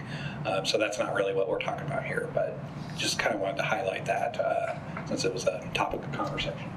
Yeah, and one of the other main features of the design build process is that the contractors are involved in pricing all the way throughout the design process. So if the designer comes up and says, we want to do something this way, and the contractor says, well, if we do it another way, that'll save a lot of money. So those things continually get integrated throughout that design process. So there's a continual feedback loop between the contractors and the designers to make that really an efficient process. All right, you have resolution 2025-35 in front of you for a roll call vote. Allers? Aye. Allen? Aye. Hazelton? Aye. Joe? No. Campeter? Aye. Lester? Aye. Michael? Aye. Mealy? No. Thomas? Aye. Young? Yes. 8-2, resolution is adopted. All right, takes us to resolution 2025-36. A resolution of the Council of the City of Jefferson, Missouri, authorizing the creation of the Capital City Corporation for Growth. Councilman Allers. Thank you, Mr. Mayor. I move this to the full council for vote. Second. All in favor? Aye. Any opposed? Back to you, Mr. Bowman. Thank you. So to approve this resolution would authorize the creation of a nonprofit corporation under the laws of Missouri to be known as the Capital City Corporation for Growth. This corporation was contemplated is that this corporation would be the owner of the hotel. This offers several different advantages, but primarily probably what is probably the most is the primary benefit of using the nonprofit is really creating a mechanism that can move at the speed of business as opposed to the speed of government. This will also allow issuance of tax-exempt bonds, which will decrease financing costs. It should allow the nonprofit corporation to have some access to some commercial insurance products that the city might have some trouble accessing. And also kind of related to a future, I think 2 down resolution items should be helpful in generation of charitable donations to this project, which can then be leveraged under the MDFB contribution tax credit program. And so several different mechanisms that we're contemplating for this nonprofit to fulfill. but kind of basically it'll be the owner of the hotel. So the composition of the board of directors under these articles of incorporation and bylaws is the city council itself. So it is a 11-member board of directors comprising of the city council plus the mayor designated as a chairperson. As I believe Mr. Spikerman and folks from Gilmore Bell have indicated in the work session, there's several ways to go about this problem, figuring out the composition. Kind of one primary area of concern for myself, and I think one of the main reasons that that we landed on the composition being the city council itself is for sunshine purposes. Under the sunshine law, quasi-governmental bodies, whose sole purpose is to carry out contracts for government, are considered public bodies for purposes of the sunshine law. And so here we have a situation where we have a body who is already trained and has mechanisms in place to help comply with the sunshine law in the city council. We think that's a natural fit. Also, as we've kind of covered, this is using taxpayer money to construct this thing, and so I think there makes a lot of sense to have the body that's accountable to the taxpayer be in charge of the construction project. And so, there are some advantages, I think, of having the city council be that governing body as well. So I'd be happy to answer any questions. Or once again, Mr. Sampson, Mr. Holstein, Mr. Speckerman here to assist us as well. And also, we don't want to forget about Mr. Bullard online as well with Garfield Public Private. Councilman Lightfoot, and then Councilman Lester. Thank you, Mr. Mayor. Ryan, what happens after the construction piece? That's up to the city council. And so a lot of different ways you can go about this. So nonprofit corporations are not like government. They can move a little bit more flexibly. I'm not going to worry about it. And so if the city council decides this makes sense, we like how we're doing this, we like the kind of transparency and accountability that comes with the board being the same as the city council, then you can continue that. If there's some sort of change that the city council wants to make, that's fine as well. So after it opens, essentially what its responsibility is to hold title to the to the hotel, and so it's really not a labor intensive function. The finances that are generated by the hotel and how those revenues are used, it's really going to be governed by the bond documents, the covenants that say this is how we use the money, this is how we pay back the bond, the bond holders, the bond purchasers, this is how we divvy up the debt reserve, this is how we divvy up the facility improvement and furniture and carpet replacement funds and all that other stuff. That's all set up in the financing package, and so really the responsibility of the nonprofit is just making sure all that happens, and so there's a lot of professional assistance from the bond trustees.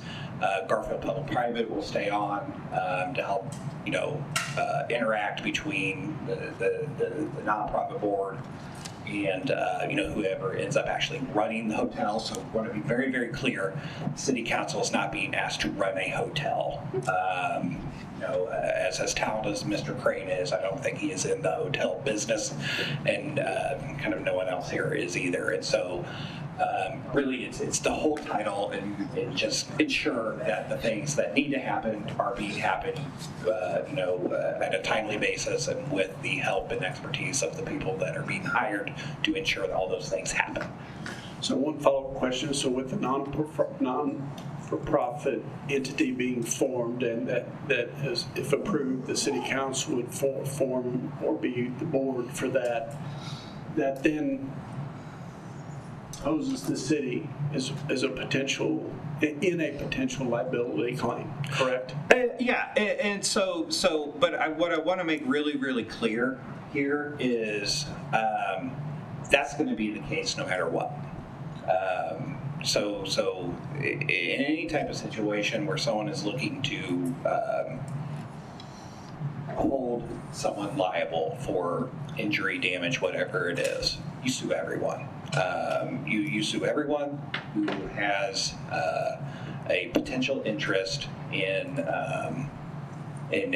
having an ability to assign some blame and write a check. And so just the nature of this project, I think it would be hard to say, it would be hard to design a project delivery method that could say, and now the city is 100% shielded from any type of liability. It's really not possible apart from 100% private interest taking this on themselves. And so I do not see this as a added risk measurement. This does not add any particular amount of risk to this project. The city council acting as the board of directors, and so it's neutral as adding risk. It may take some away because there is a legal fiction that courts may want to recognize and have be compelled to recognize.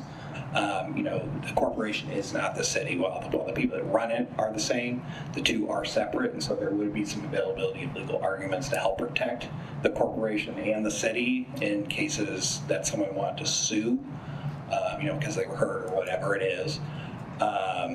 But I don't think that there's any type of measurable increase of risk by having the city council be the board of directors. It's really not an issue. Thank you. Yeah. Councilman Lester. I certainly support the creation of a nonprofit. I just think it's would be better to have the membership of the nonprofit corporation be a little bit different from just the same as the city council and the mayor. From the beginning of this whole project, it's been a partnership with the business community and different stakeholders in the business community.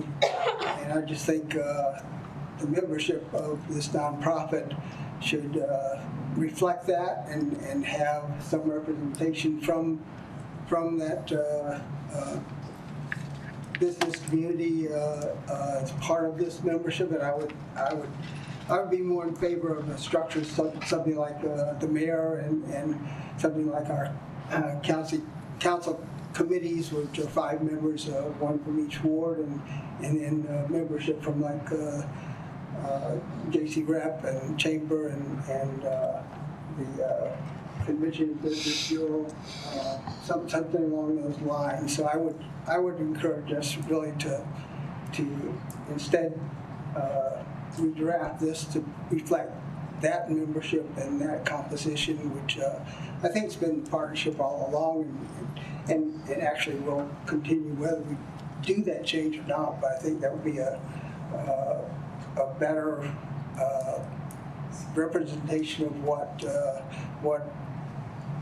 is supporting this, and really make it a stronger nonprofit corporation to present to the community. Thank you. Councilman Hazelton. Thank you, Mr. Mayor. Councilman Lester, I definitely do like the suggestions of bringing other folks in. I think that a vehicle that we could actually do implement that is allowing it to form as written and then make the changes after formation. And if we want to bring in more parties, if we want to make it less members, make it more members, it's our board that changes. We will, if I understand it right, Mr. Mullin. Yeah, that's correct. So let's get the cake in the oven and we'll add the trimmings later. Thank you, Mr. Mayor. Thank you. Councilman Thomas, then Councilman Allers. So why do we have the nonprofit? If it's just going to be the city council, why not just have the city council fulfilling these functions? I don't fully understand the reasoning there. Sure.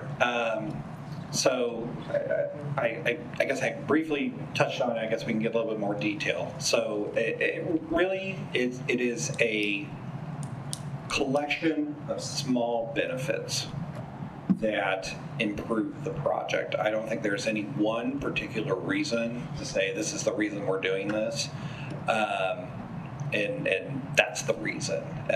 So it is, the increase of the ability to solicit tax-exempt contributions to the project under the MDFB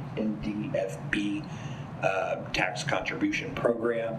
I think there is some access to insurance products for operation of the hotel that the city council, the city itself would have some trouble accessing the insurance products, just like commercial insurance. Essentially, when we buy insurance, we're part of a government risk pool. And so for us as a city to enter a commercial insurance market, there's some challenges there. And so having the nonprofit corporation entering that market buying insurance, I think it's some advantages. I think we probably end up getting some better rates. There is the protections of having legal fiction separating the city council from the nonprofit itself. Having the city separated from the nonprofit itself. They are two separate entities in a legal sense, and so that provides some protection in certain types of situations. It increases our menu of defenses if we ever have to get in a situation where we had to defend something that happened at the hotel. What else am I missing here, Mark? I know we kind of went over this. That's pretty much it. Yeah. And so, like I said, there's no one particular reason to do this, but it's some collection of benefits that having just a modicum of separation between the corporation and the city itself, as the corporation as the property owner and the city itself, it helps. It adds arrows to the quiver in both defending itself and also trying to keep some costs down. So how would, and this may be a question for you, and I'm sorry, I don't remember your name off the top of my head. How does this help bonding?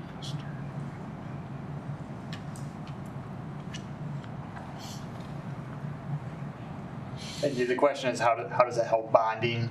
We did actually receive a little bit of feedback from Stiefel Nicholas, which is a bond underwriter, that when they sell these type of bonds, having a story behind it is important, and having a nonprofit corporation there in the chain of title and really one with a nice name that like Ryan came up with,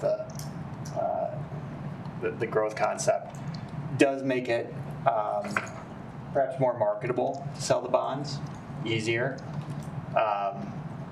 As far as accessing tax-exempt bond financing, we can do that with the nonprofit corporation or the city itself. So I guess my question is,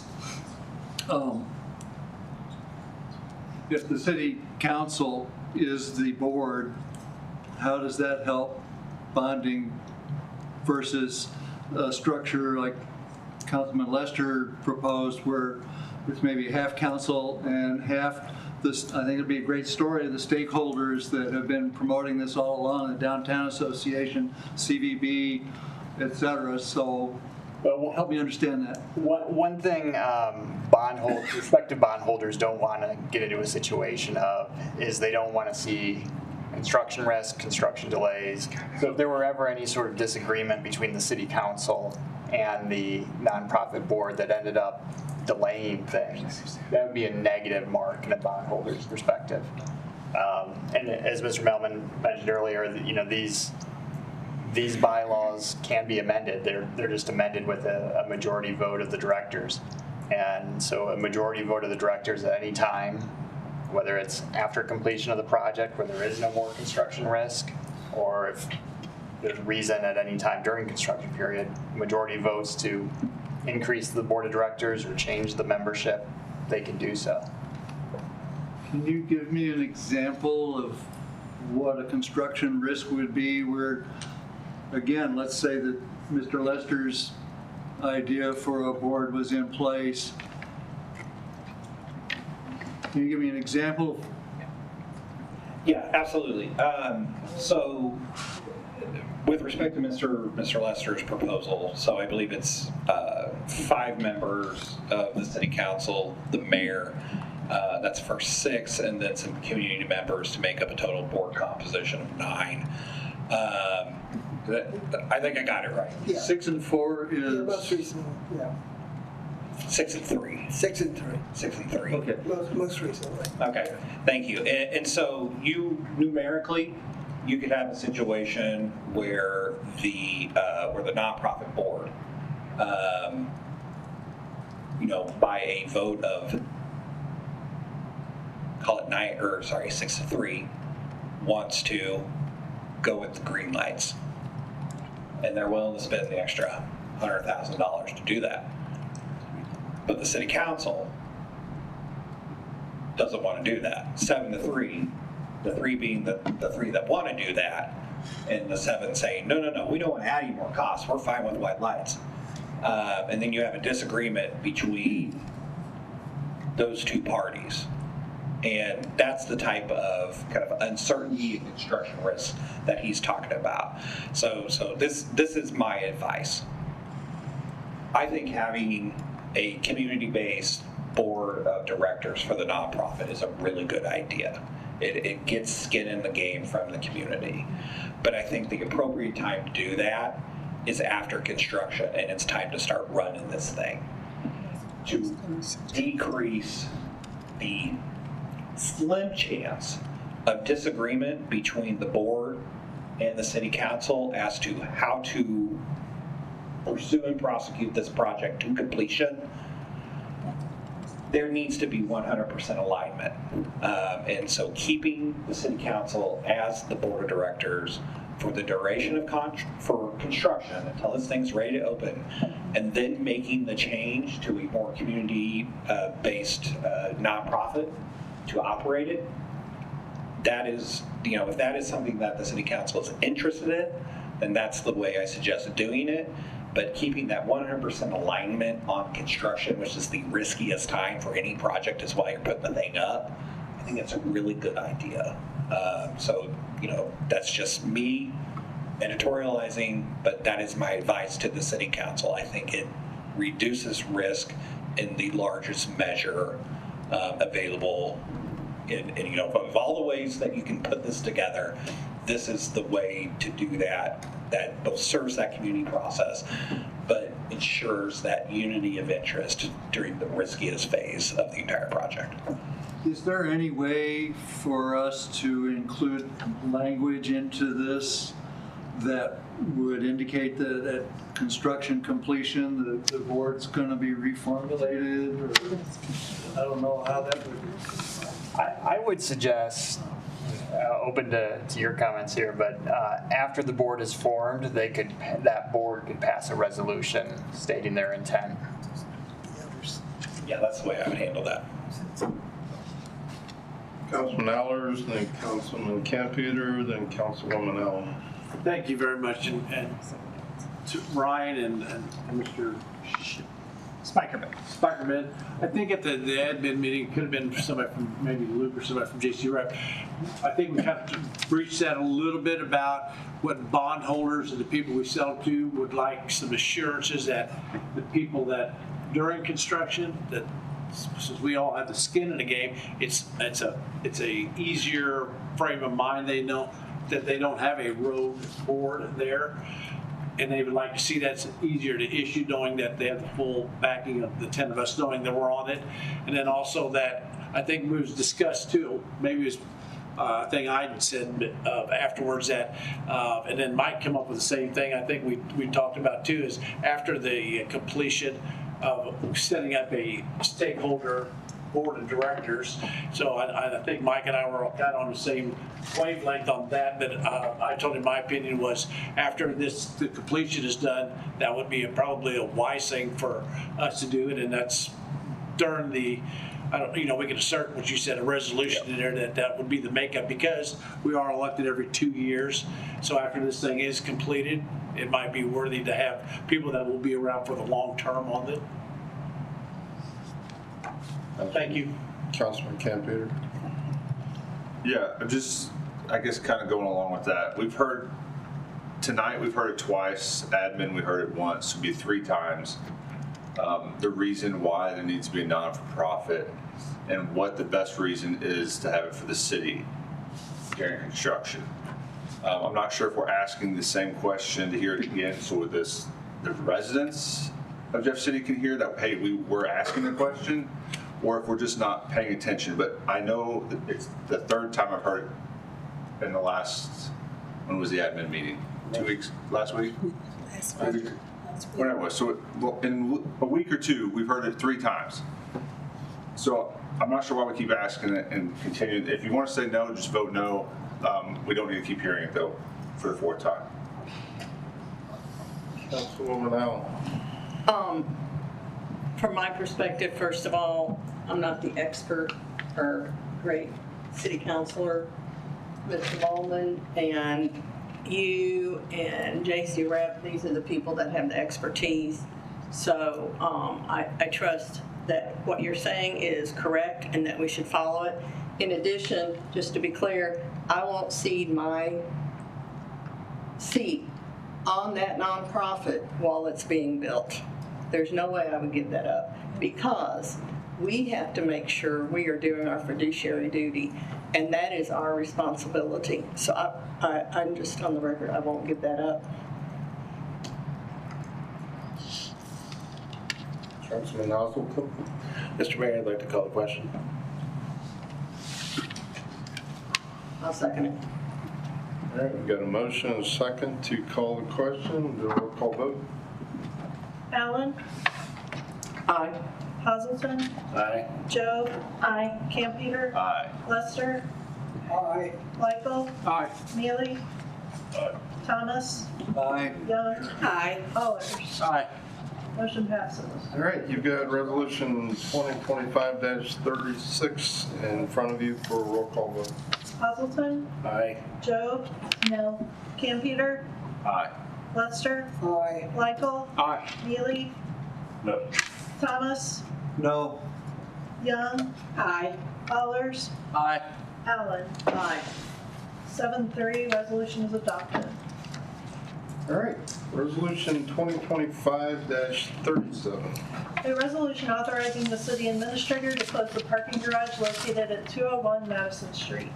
Councilman Lester. Yes, I'll move to bring this to a vote. Second. Second. All right, we've got a motion and a second. All in favor? Aye. Any opposed? Mr. Berman. And I think you brought some help. Yes, I do have help if need be on this one, for sure. Yes, unfortunately, I and many of us here, Dave, and his Planning and Protective Services team, along with other members of Public Works, our Operations Director, John Fitch, have been asked to respond to structural concerns that exist in the Madison Street parking garage.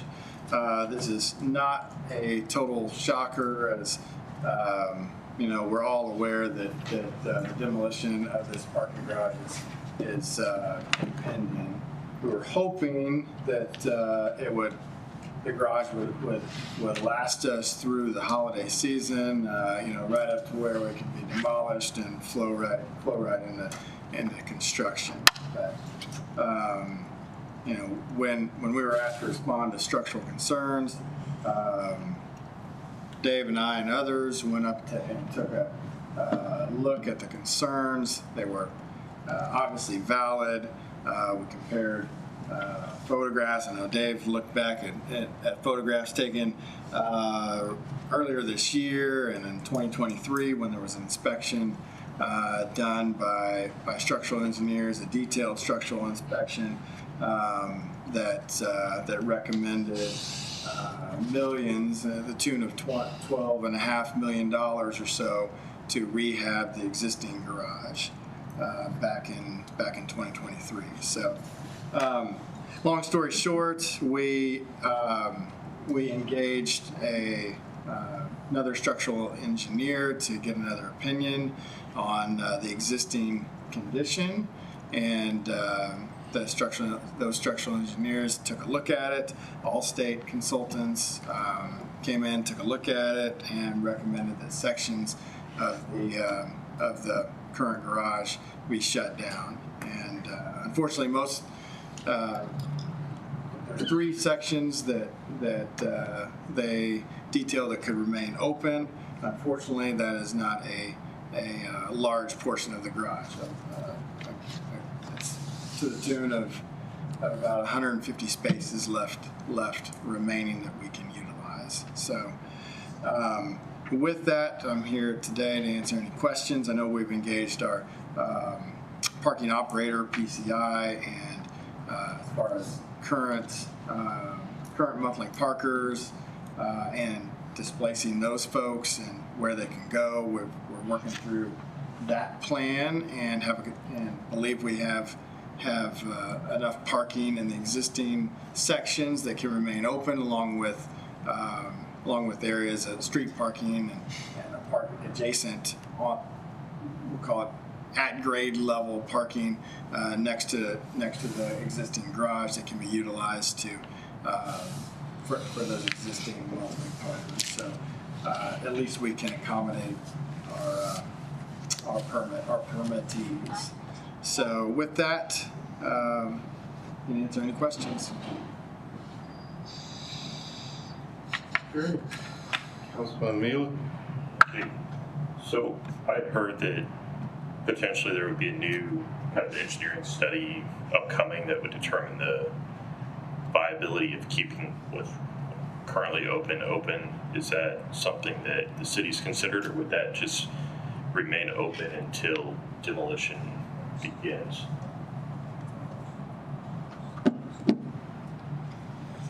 So Allstate, the engineers that were hired to take a look at it, did provide a letter, and in that letter it outlined the sections that could remain open.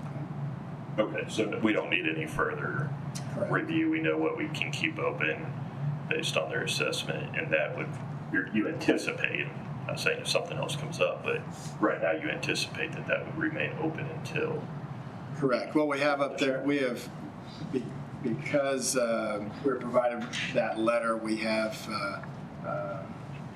we can keep the main, I'll call it the level at the Madison Street entrance, that initial level, that level where the office is at can remain open because there's no ramps that have to be used to get to that level on the west portion of the garage. And then on the east portion of the garage, which is a newer section, there's no ramps necessary for 2 levels of that. So those are the 3 sections that are And are folks calling the city with questions about this? Are they getting kind of some sort of maybe streamlined, response where you all, I'm sure this has been a very busy time for your team, and is there something set up where answers? I know that we've done, the city's done a good job on social media and Downtown Business Association, so I'm guessing they can call the main line and get answers or get directed to the right person. Correct. We've provided maps to those that are answering the phone and information, and then also PCI has met with a majority of the permit holders that are out there. That's great. Thank you. All right. Again, yeah, thanks. I was here Thursday after the decision was made. By the time I got back to the garage, you already had staff in there beginning to barricade, getting people out. The up ramps were barricaded, so no one else could get in there, and they have been moving people out. I know social media, Brian did a great job of getting messaging out to the community, so thank you very much. The action that you have before you is to ratify the decision.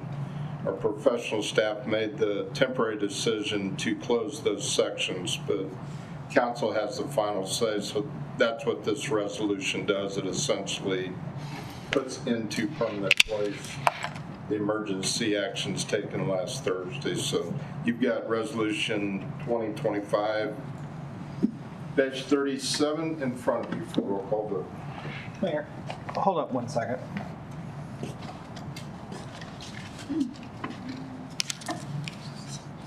Nathan.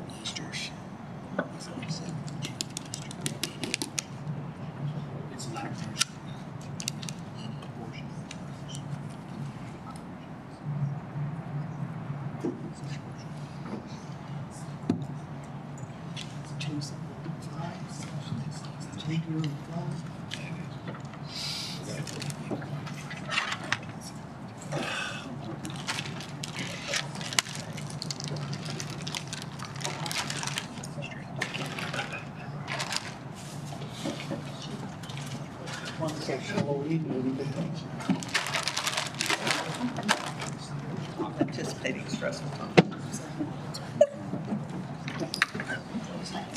Thank you, Mayor. We're good to go? I know.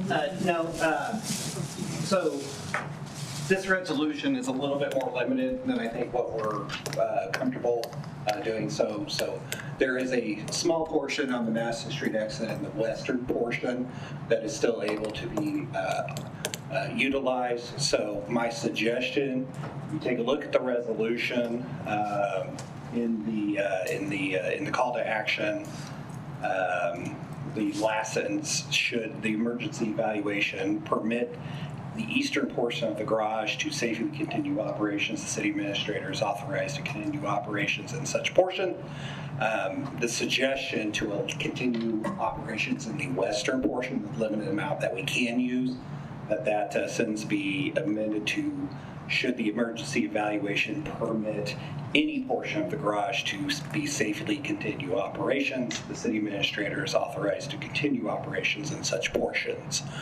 So that way it covers both the eastern portion that was initially identified and then also the small portion of the western garage as well. We want to be able to maximize the space that we can use, and this kind of artificially narrows that. So I'd be happy to try to reduce that into writing if that's helpful to anyone, but essentially what we're doing is we're replacing the words "the eastern" with "any," and then making the appropriate subject matter agreements work. I move that we accept that agreement. I'll second. All right, we've got a motion and a second to amend the resolution. We'll do a roll call vote on the amendment. Is everybody clear with the amendment, as clear as we can be, what the amendment is? All right, so we'll do a roll call vote. Joe? Aye. Campeter? Aye. Lester? Aye. Michael? Aye. Mealy? Aye. Thomas? Aye. Young? Aye. Allers? Aye. Allen? Aye. Hazelton? Aye. The amendment is adopted. All right, now you have resolution 2025-37 as amended in front of you. Any questions about the amended resolution? Do a roll call vote. Campeter? Aye. Lester? Aye. Michael? Aye. Mealy? Aye. Thomas? Aye. Young? Aye. Allers? Aye. Allen? Aye. Hazelton? Aye. Joe? Aye. Resolution as amended is adopted. Thank you for your patience on that. And we have one final, resolution 2025-38.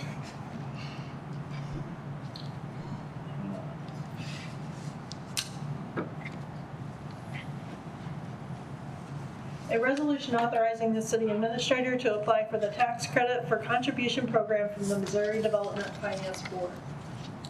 Councilman Allers. Thank you, Mr. Mayor. I would move this to full council for vote. Second.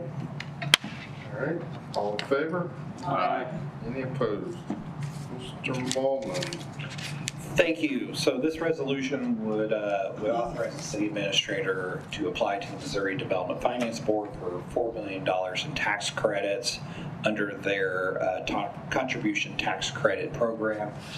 So what this would allow, it would grant the city $4 million, if approved, it would grant the city $4 million in tax credits, which then the city could use to help finance the hotel, conference center, and garage project. And really, there's two ways that money can be used.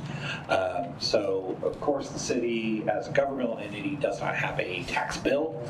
However, these types of tax credits are sellable, and so, in theory, the city could sell these tax credits. Generally, you're looking at usually something in the range of 90 cents on the dollar just to sell them. More optimally, what we would like to try to do is leverage those tax credits for charitable contributions to the nonprofit.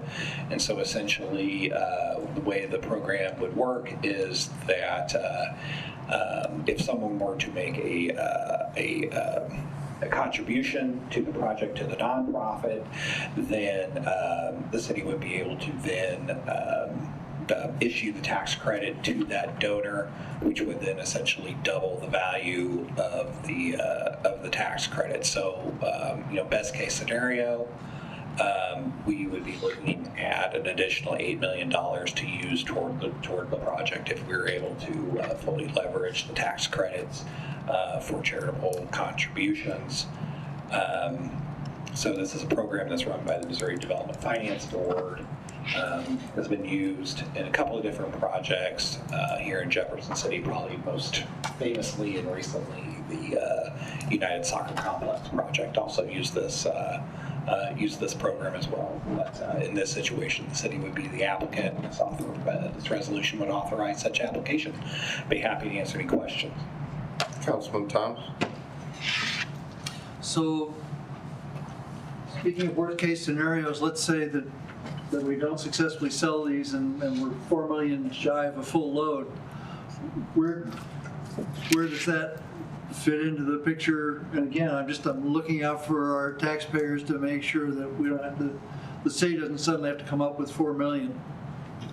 The project has to be 100% financed before we can move forward. So we would have to make some decisions if we didn't get that. But we can't move forward without 100% of the money. Thank you, Mr. Crane.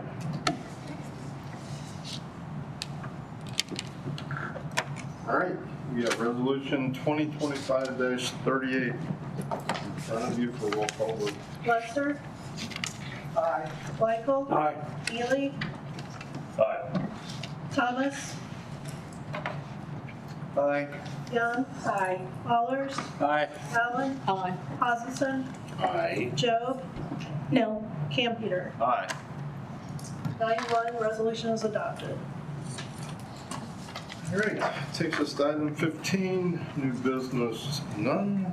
Item 16, unfinished business, none. Item 17. Go for it. Mr. Mayor, I move that this meeting be adjourned. Bless you. Enjoyed it.